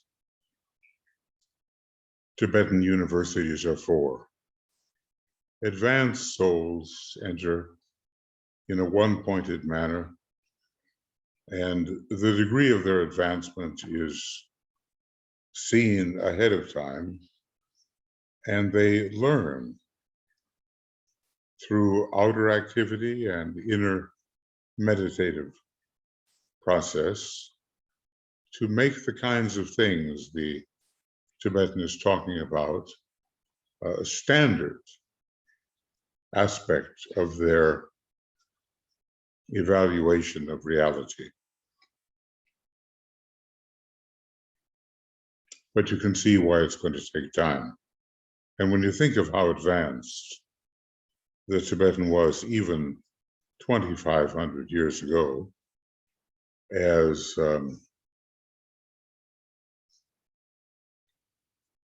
second in command at the Pythagorean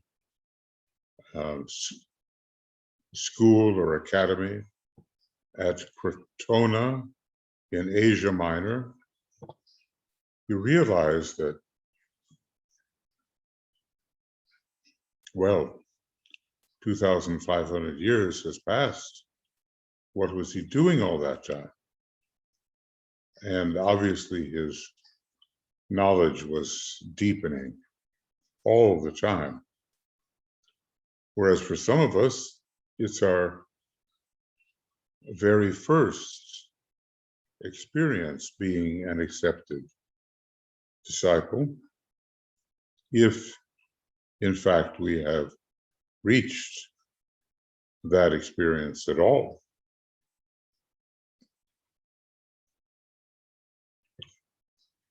The Tibetan goes on. The factor lying behind and thus making possible each of the 6 stages of discipleship is the existence in the disciple of qualities, radiatory activities, and emanating impulses, which correspond to those emanating from a particular ashram. We don't want to bark up the wrong tree, if you know what I mean. So many of us would be just useless, specifically third ray ashram or fifth ray ashram or whatever other ashram that is not one in which our qualities, radiatory activities, and emanating impulses correspond to some particular ashram.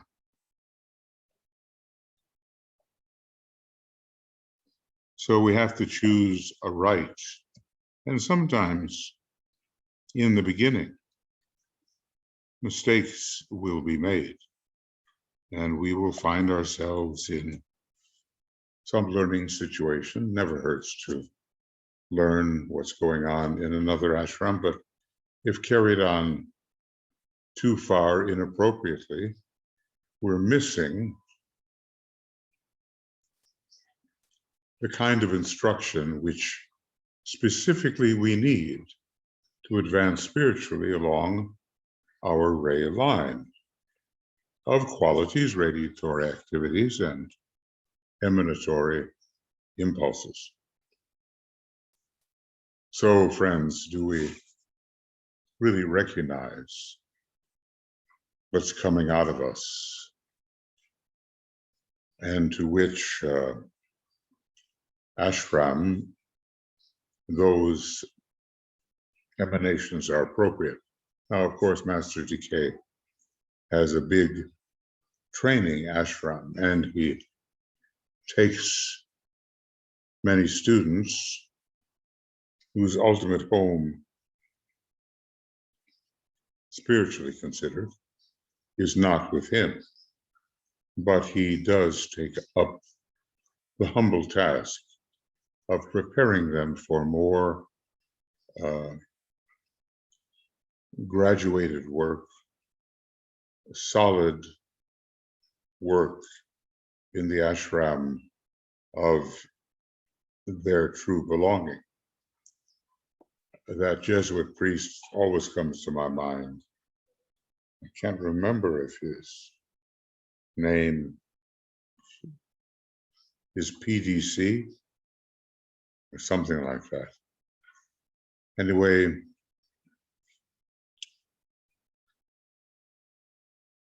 he learned, because he was a second-ray soul, a lot from Master DK. His rays were 2, 6, 5, 6, 7, with 2 representing the soul. And even after death, which had been induced by a different ray, he worked with Master DK. He was a valuable and advanced disciple. But then the time came for transference to his own true home, which I suppose monadically indicated the first ray of Master Moria. There's the hint about the first ray monad. So, he had to understand what energies were coming out of him.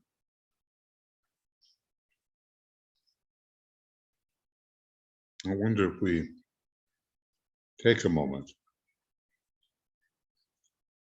and summarize for our own clarification some of the energies that we find coming out of ourselves emanatorily.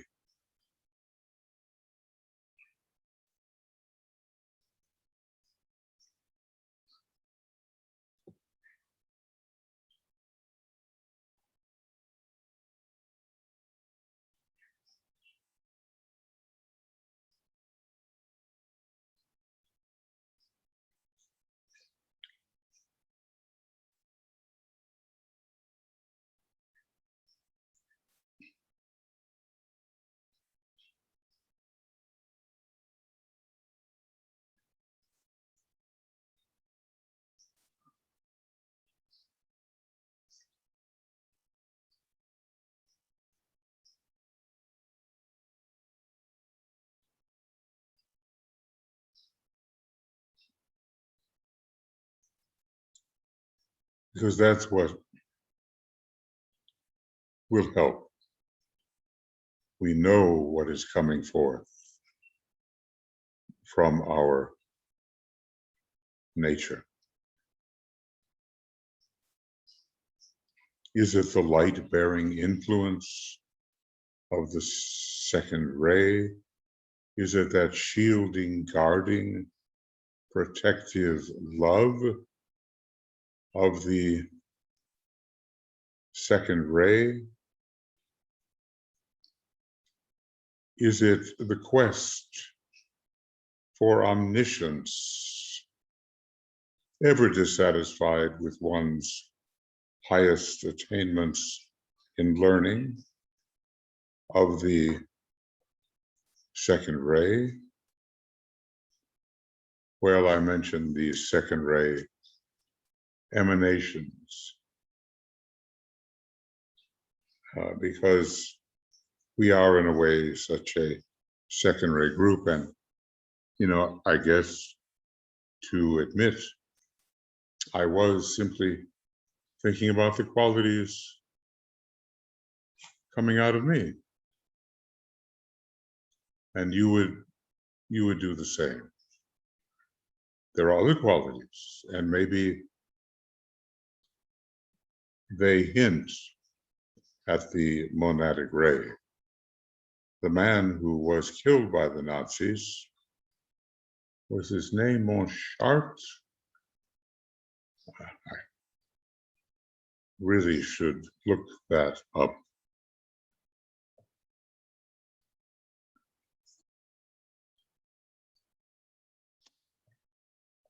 Yeah.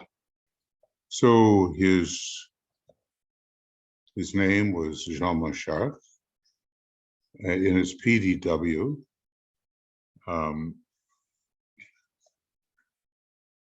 patience, dynamic thought, and wisdom. And he is that one who was involved in the French Revolution, and certain of his emanatory qualities had to have been along the first ray line. His soul was the second ray, but it suggests the monad of the first ray. And there'll come a time, I mean, he was ready for Master Moria's ashram, and he was transferred into Master Moria's ashram, eventually after death, after working for the Tibetans for a while. But the emanatory qualities can include the monadic ray, but perhaps at first are more likely to include the soul ray. Okay, so we have to recognize what is coming out of us. What are those radiations? What is the scope of radiation?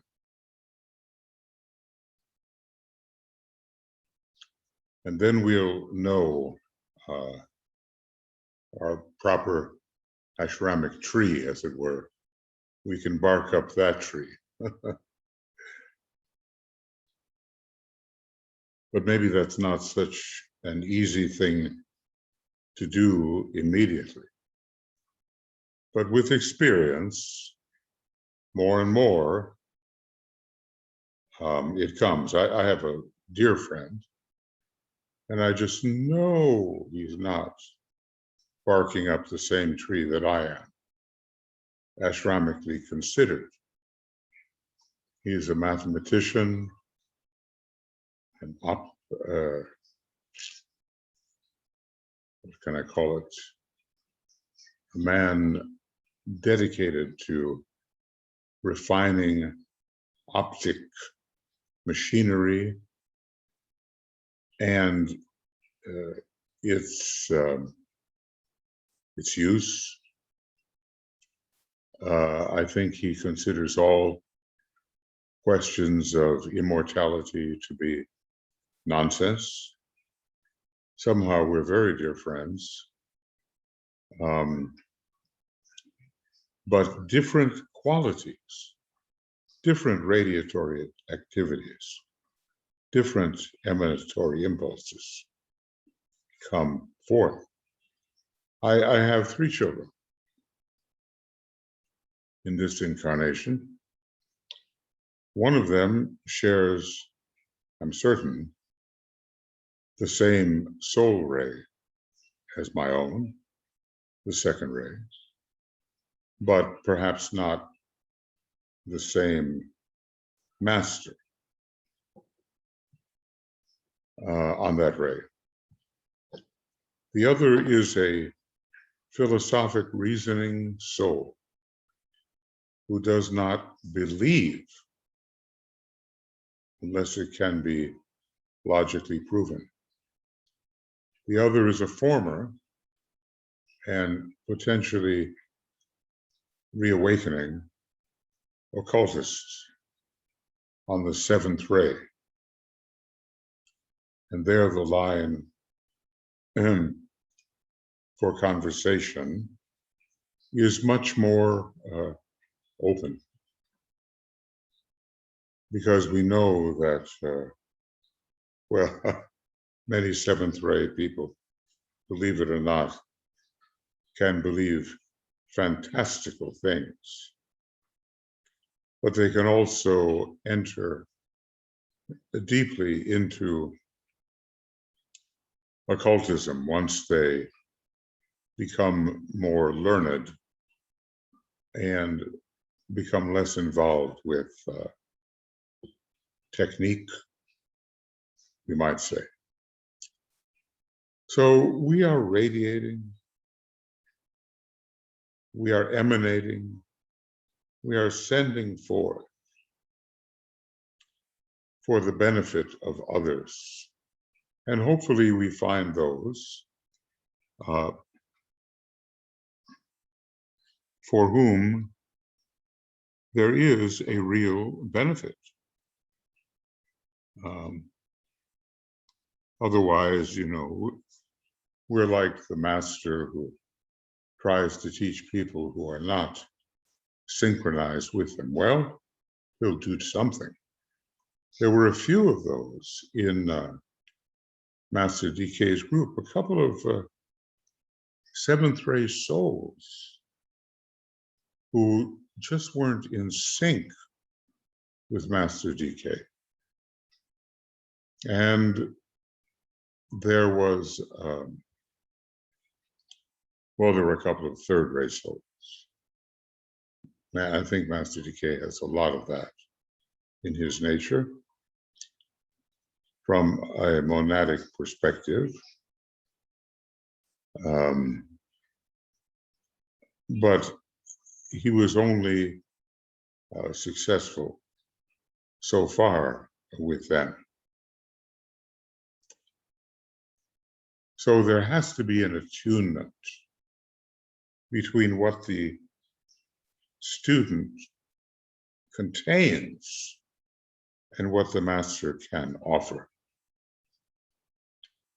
And generally speaking, it will end with the student dropping his tuition, his applied study and practice along the master's line, if the possibility of deep synchronization really isn't there. Anyway,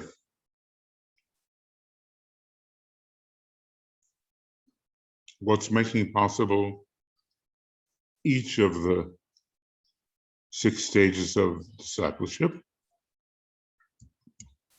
is what's coming out of the student.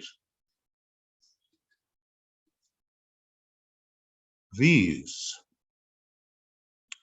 impulses, which at this stage, friends, we all have, these, when they have evoked a response and drawn the disciple to the periphery of the sphere of activity of such an ashram, gradually intensify their magnetic attractive quality. They awaken to still greater potency the same qualities in the disciple, occultly pulling him closer to the central point. Well, here we may be talking about what happens to the accepted disciple, what happens to the chela on the thread, and the central point, the center of the aura where the master can be found. Drawing him closer to the central point, which is the focus of all the trained ability and high-powered spiritual life of the master at the very heart of the ashram.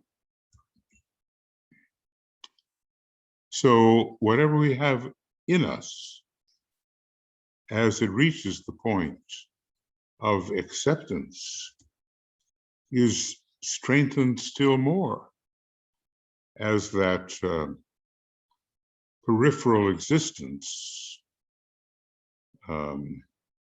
with respect to the ashram is established. We're drawn in. And if all goes as it should, then the master, who is the very heart of the ashram, and also, let's call it the monadic head of the ashram, is approached. Probably it's best for us realistically, if we are feeling with justification that we are an accepted disciple, to consider ourselves at first a point of ashramic disturbance, of which the master is aware, but of which the higher members of the ashram are also aware and have to do what they can to negate our, at first, disruptive influence. It is, says the Tibetan, at this point that the disciple awakens to the realization that his three bodies or vehicles, etheric, astral, and mental, are only the reflections of the three aspects of the spiritual triad. I think we're dealing with kind of superimposition and not inversion. So Atma to mind, Buddhic always to astral, and in this case, monastic to etheric physical. There is another way of doing it, and it turns things a little upside down, of atmic to etheric physical, and as usual, Buddhic to astral, and then higher mind to lower mind. So simply reflections. I'm not sure exactly which one he's talking about, but either one works.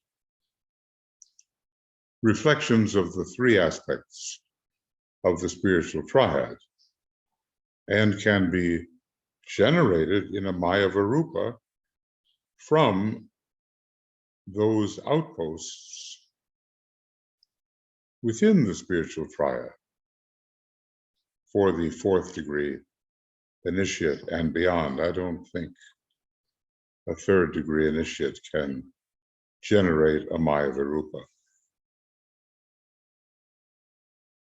So these etheric, astral, mental bodies and their, shall we say, higher sources can give him the key to his own being and to the capacity to respond to the threefold vibration of the master as expressed through his aura. Well, the master is the monad of the ashram, and the monad is threefold. Ever the process is one of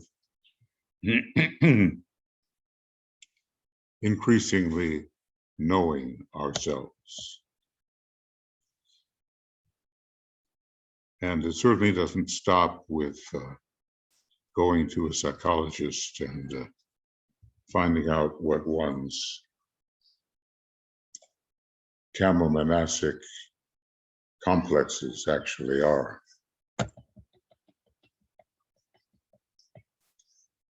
The teaching that the personality must be destroyed is a distortion of the truth.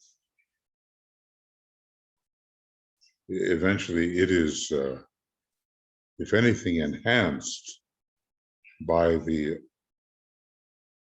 originating points of activity in the triad when a Maya Virupa can be created.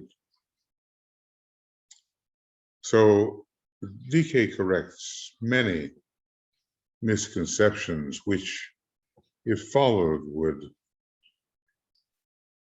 lead to trouble and would beat the personality into being what the Tibetan has elsewhere called a poor, dead thing. In fact, having a vibrant personality which is really attuned with the angel is characteristic of many of the foremost sons and daughters of God, who, with their intense radiation passing through the personality, manage to inspire many. So it's a distortion.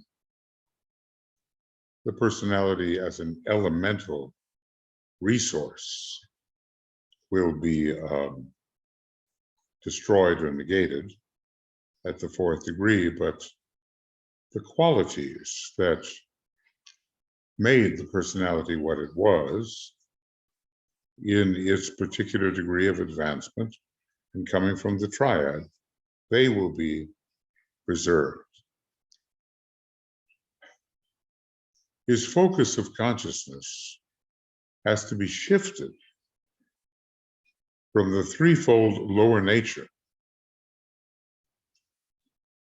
Take one's eyes off the personal self into that of the triad, and this, with the aid of the threefold soul nature, somehow a very important statement. From the three, it's a 9, isn't it? From the threefold personality through the essentially threefold soul. Now, how shall we consider it? Shall we say the 9 petals, the 3 petals, the jewel and the lotus? Or shall we say knowledge petals, love petals, sacrifice petals? Well, we'll find a 3 in there because the 9, in a way, within the egoic lotus are reflective of the points of origin within the spiritual triad. And then you add those 3 and you get 9, which is the cyclic number of the third ray. It's good, isn't it, to be disabused of our illusions concerning the spiritual path. So easy to pick up something a teacher has said, or which is floating around as general knowledge, and later find out from reading the Tibetan that it's not really so, and that we have, by following such advice, been deluded, led astray. The mode of this progressive shifting is response to an ever higher rate of vibratory activity. Just as soon as there exists in the consciousness of the disciple the ability to respond to the quality and the radiation emanating from the ashram, he moves forward into that sphere of influence. So sensitivity to the looming higher quality ends up being very important. It's our way. It is our way of moving forward.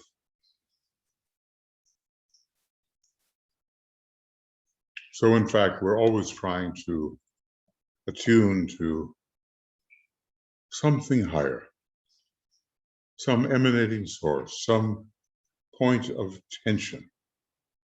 Of course, we have to stabilize the point of tension at which we find ourselves, because every point of tension is a doorway, and we cannot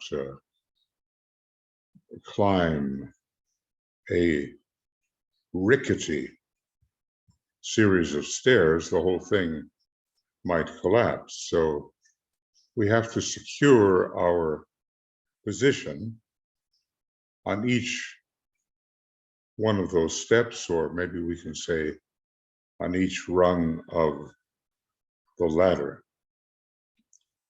And it becomes true that haste does make waste if we cannot be firm in our ability to deal with what our present point of tension reveals to us.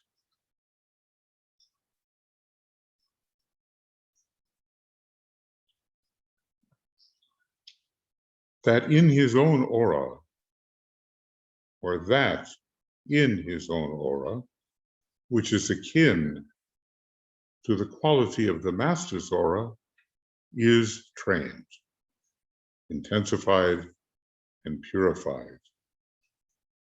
Maybe a lot of secondary things are left aside, but whatever will make him a more synchronous unit in relation to the master is trained and intensified and purified. What would it be with master decay? Well, voluminous knowledge and deep meditative practice and an insistence on right human relations, which of the five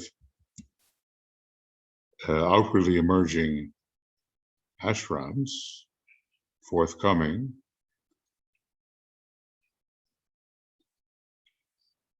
is particularly designated in relation to Master DK's ashram, right human relations, which is a huge shambolic theme. I speculate, friends, about some of these things with Master DK. I could be quite incorrect on some of them, at least, I think. And I do it according to the best of my reasoning and maybe an occasional flash of revelation. But the time is not yet when we can know for sure more about him and his techniques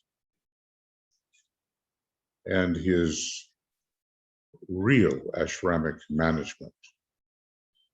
That time will come as we move closer to a position within the aura.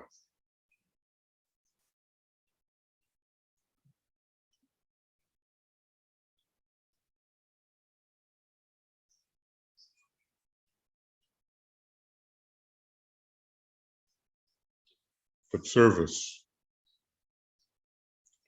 and selflessness and reduction of self-concern and self-centralization, these are key.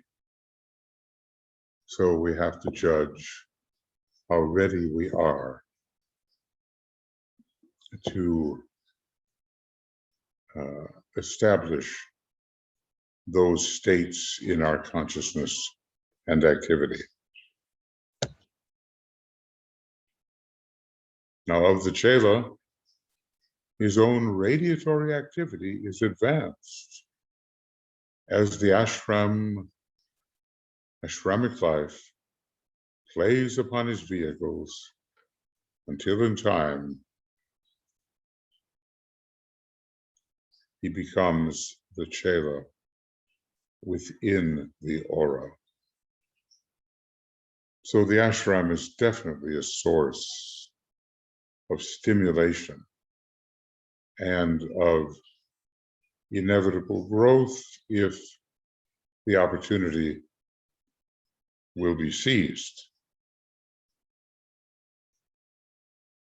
To develop oneself is not necessarily a sign of selfishness. It's going to happen automatically the more fully we synchronize with the master and his ashram and their radiation and intent. But to be preoccupied with that development rather than with the task at hand, that is a drawback.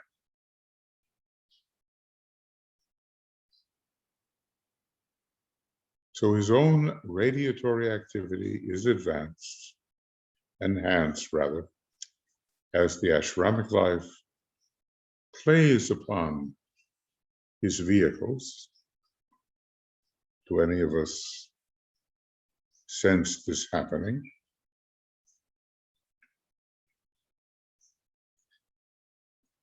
Until in time he becomes a Chela within the aura. In a faint way, his vibration and that of the master tend to synchronize. And there we go again with that word, right? It means, in a way, same timeness, but it also means a kind of attunement, a rhythm. The following of the master's rhythm is part of that. Now we know Master DK is participating in these full moon opportunities, and he told at least his students of the time that he would be on the outlook or the lookout for their approach within 12 hours before the full moon, and maybe he could do something to enhance the group quality.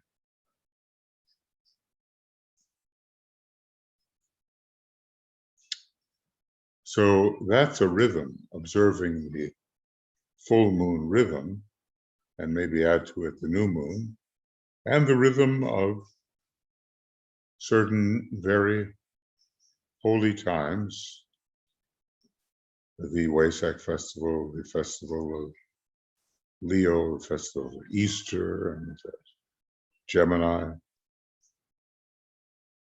Observing those festivals is also part of the rhythm. So the word chronos is in there when it means time, and we start talking about the master's rhythm. But there's something more. We might be able to say that we synchronize even though the word might not be exact in its use, with the master's quality. And maybe with the pulse of his radiation.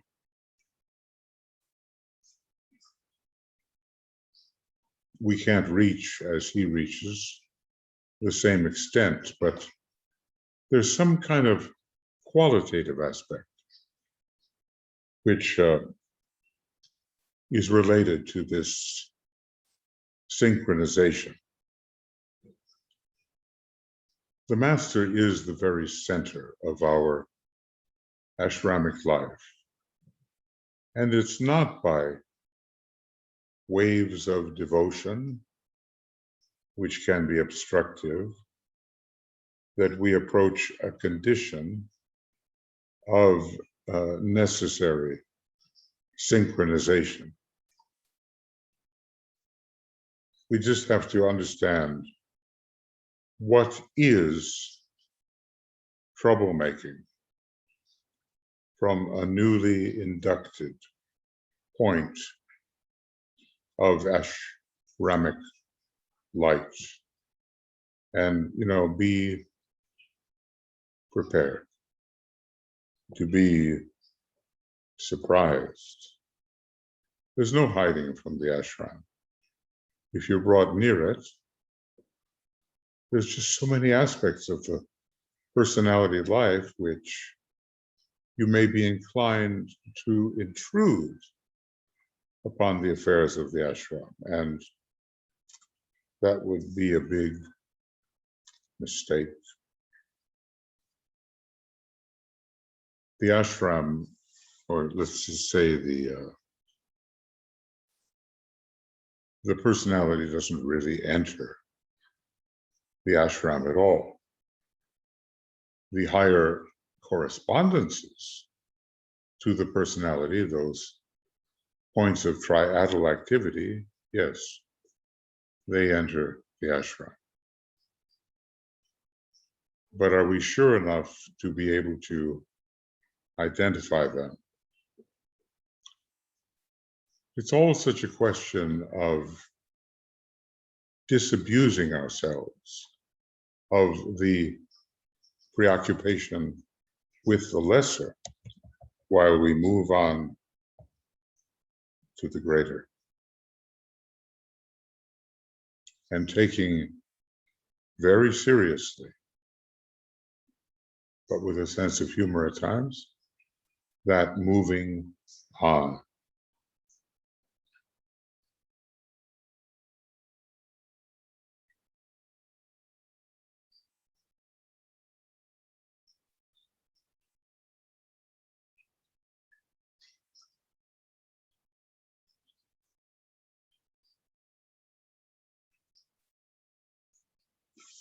DK goes on. I would point out that in this way, the disciple begins to make a significant contribution to the life of the ashram, not just the newly inducted troublemaker,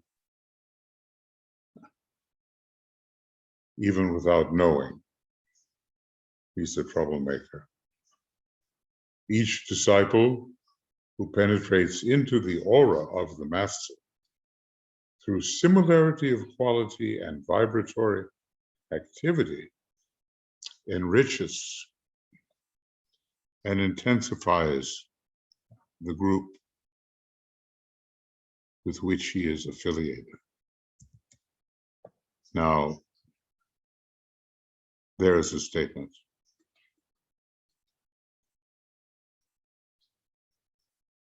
But we are on that stage of Shela in the aura, and we are speaking of penetration into the aura in this fifth stage. So it's not earlier stages we are so much discussing, but a little bit of how they lead toward this stage, towards So don't we want to make a significant contribution to the life of the ashram? We certainly don't. I think DK used the word, didn't he? We don't want to be a drag. We all know what that's like, to be a drag and to have to deal with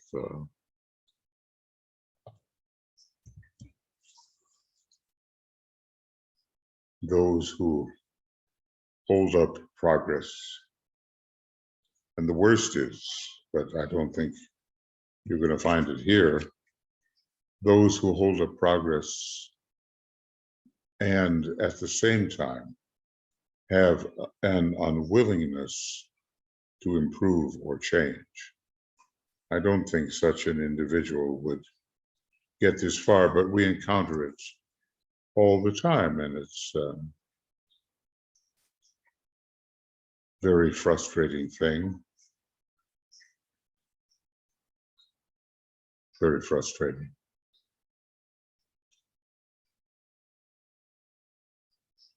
But when people don't see, they don't see. And even more difficult is the situation of those who refuse to see, those who will not see, those who might see, but they refuse. And I told you the story of my own life, how I was being introduced to a place which for 6 years literally saved my spiritual and artistic life. And I, being a young, stupid person, I hid myself in the car that was passing through and refused to see. Only later, when I went there, because my head occasionally popped up, I recognized what I had refused to see. So we have to catch ourselves. You know, the Hercules has to hunt the lion. And then there is hope that this lion of self-assertion can be trapped by the initiate unicorn, which is also within us. As time elapses, the ashram of the master becomes increasingly potent. We don't expect this of the ashrams in early formation. The ashram of the master becomes increasingly potent, magnetic, and radiant.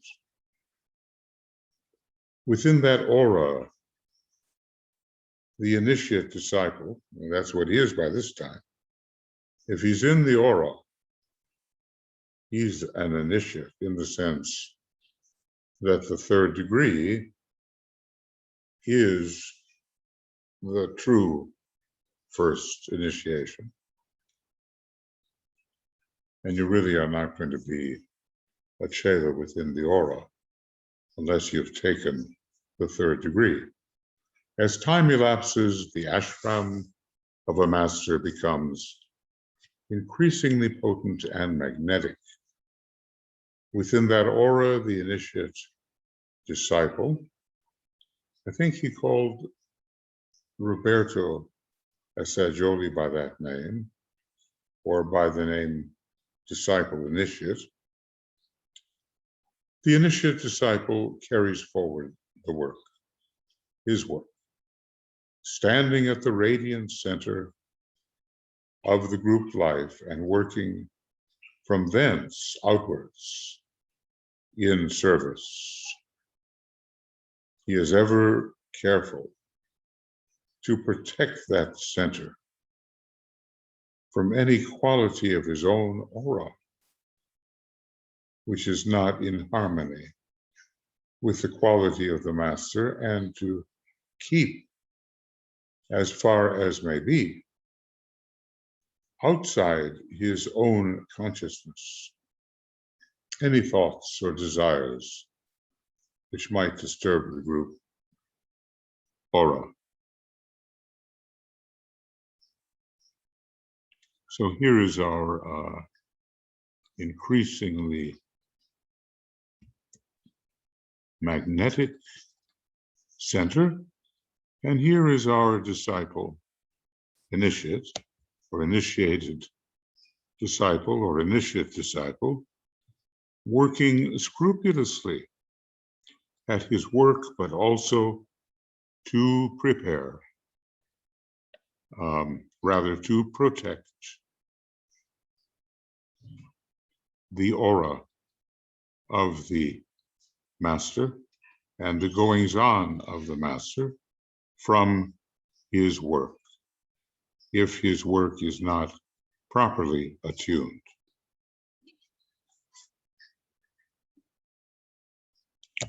So responsibility, protective responsibility.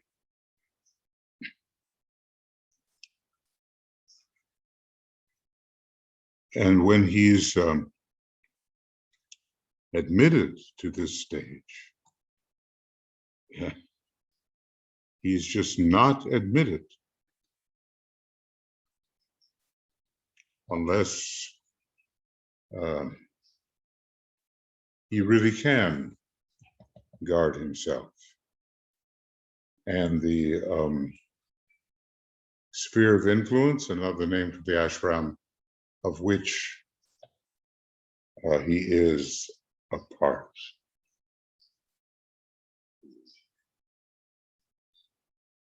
So again, friends, the road is winding upwards all the way.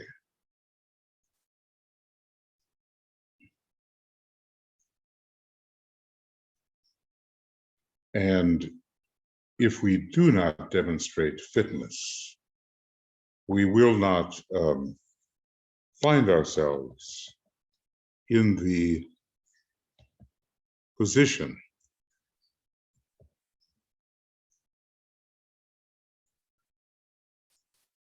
where the privilege of being part of the master's aura or within it can be accorded to us.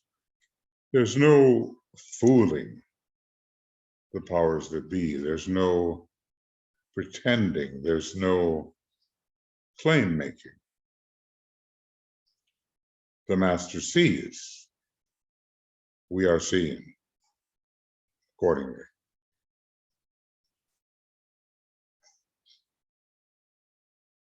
So let's realize that the kind of deep honesty which sees the bad as well as the good in our own nature is required. And that we learn through DK's description of occult silence in Rule 11 of the Rays and the Initiations, how to compartmentalize the contents of our consciousness.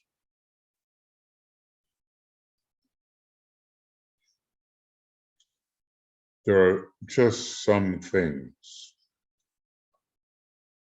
that don't belong in the context of the ashram. And if we have found ourselves indulging in those thoughts in any way, we have to find the way to eradicate them, or at least at first compartmentalize such thoughts so they do not inflict themselves on the quality of the aura.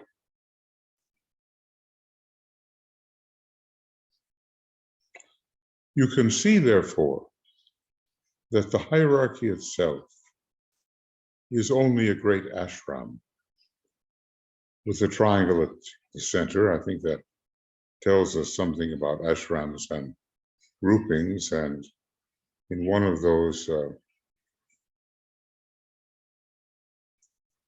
4 triangled, 9-pointed figures, always there is a leading triangle at the center. Maybe there's something there about the ashram itself. Certainly DK was organizing his groups of 9 in such a way. A triangle at the center, leading, and then at every apex of that triangle, 2 other points would appear, making 3 other triangles. 4 triangles, 9 points. You can see, therefore, that the hierarchy itself is only a great ashram with a triangle at the center, composed of the Christ, the Mahachohan, and the Manu, the 3 great lords. Now,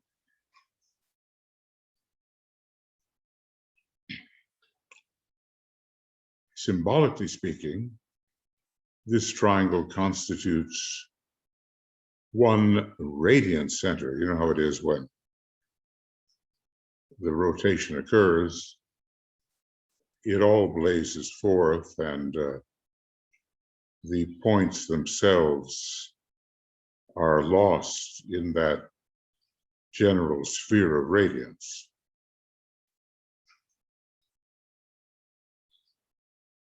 This triangle constitutes one radiant center for the radiatory activity of each of the great lords is such that they are swept into each other's auras, in such a way that there is a complete blending and fusing. Well, think about that on a much more individual lower turn of the spiral. The dispelling radiance of the triangle in the head, which head center, ajna, alta major, which makes of the individual the true healer. It's like a sphere of activity, because each one of the stimulated apexes is swept into the sphere of the other 2. So a complete blending and fusing.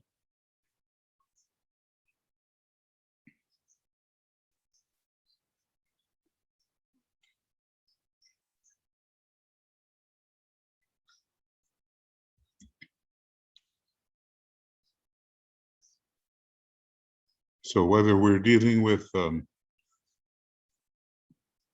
early stages of circulation or a real interpenetration among the apexes that makes a sphere of activity, this will depend on how far progressed this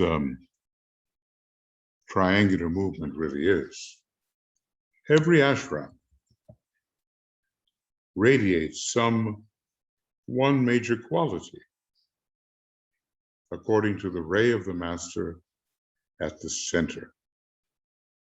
In the same way, the hierarchy radiates the quality of the second divine aspect, just as the all-inclusive ashram, to which we give the name Shambhala, has the outstanding characteristic of the first aspect, life itself. This is not a quality, but that of which quality is emanation, an emanation. So, I tend to call it,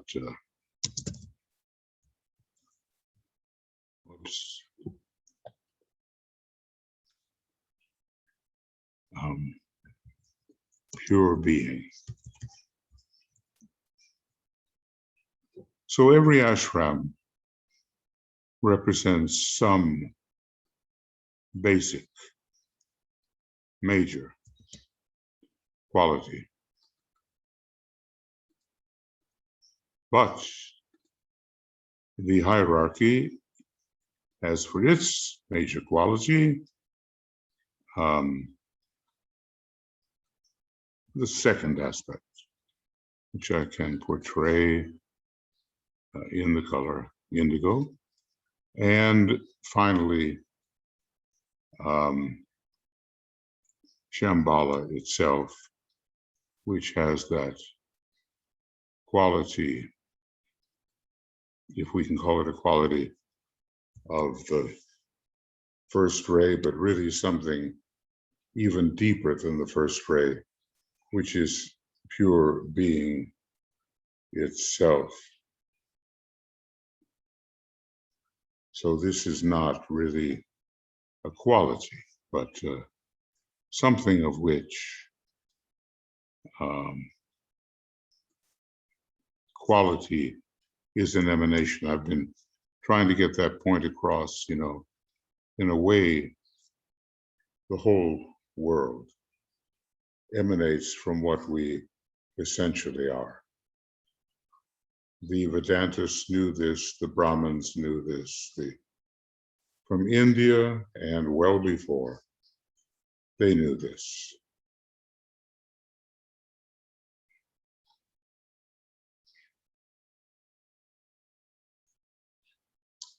You can't have a 1, 2, 3 unless you have a source for the 1, 2, 3, and all of us fundamentally are that source. We're neither exclusively forever the 1, the 2, or the 3. And in fact, when you think about us coming forth in any universe, it's not the same reduced us. It's not like something we call the monad is preserved from universe to universe. It's a new self-reduction. Really, we have the experience of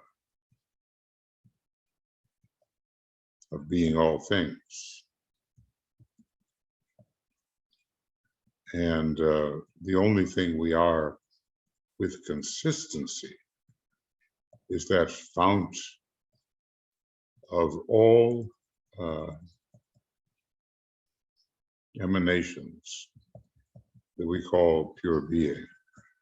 That is what we are. Now, my next broadcast calls to me. So it'll be necessary to go there, or at least get ready for it. And we've looked at sort of 6 pages here. So a longish program, maybe close to 3 hours. And I know that very few of you have the opportunity to sit down with such things and to study for 3 hours straight. And besides, you might like to, so to speak, rewind and review various things that are said. But this is for those who can benefit from it. in ways which they choose and in times which they have. So basically, again, 7:49 to 7:55, and we're ready, but I almost never succeed after doing another program because the Glamour program will be almost 2 hours, and I've been working here for well over 3 hours. So I almost never succeed in on the same night going on, though I would love to go on with program 21, starting on page 755. And it's still a long time to deal with this idea of the aura. We're on 755, and it's going to take a while to get to my next big, a long time, get to my next big red mark at 764. That's 9 pages, and that can be well over one program. Okay, so speed reading course here, friends. Here we are, page 755, and we will begin on program 21, and meanwhile, I'll try to get this in order for you, found on Makara or on our YouTube Moria Federation Esoteric Education. I will realize and must realize, and you should realize, that the Tibetan words are the main thing here, by far the main thing. But it may be possible to provide links from one phase of the Tibetan's teaching to another, and along that link, light may appear. And eventually, a contribution to the great sphere of knowledge, which the Tibetan has produced for us, and more coming around the year 2025. He didn't get too specific. He did use, I think, the word around. So Tuya and I and all the communications group wish you a lot of love and successful study, and deepened meditation, and also application, however you can find the way to do it. Lots of love. We'll see you now before long. Bye-bye.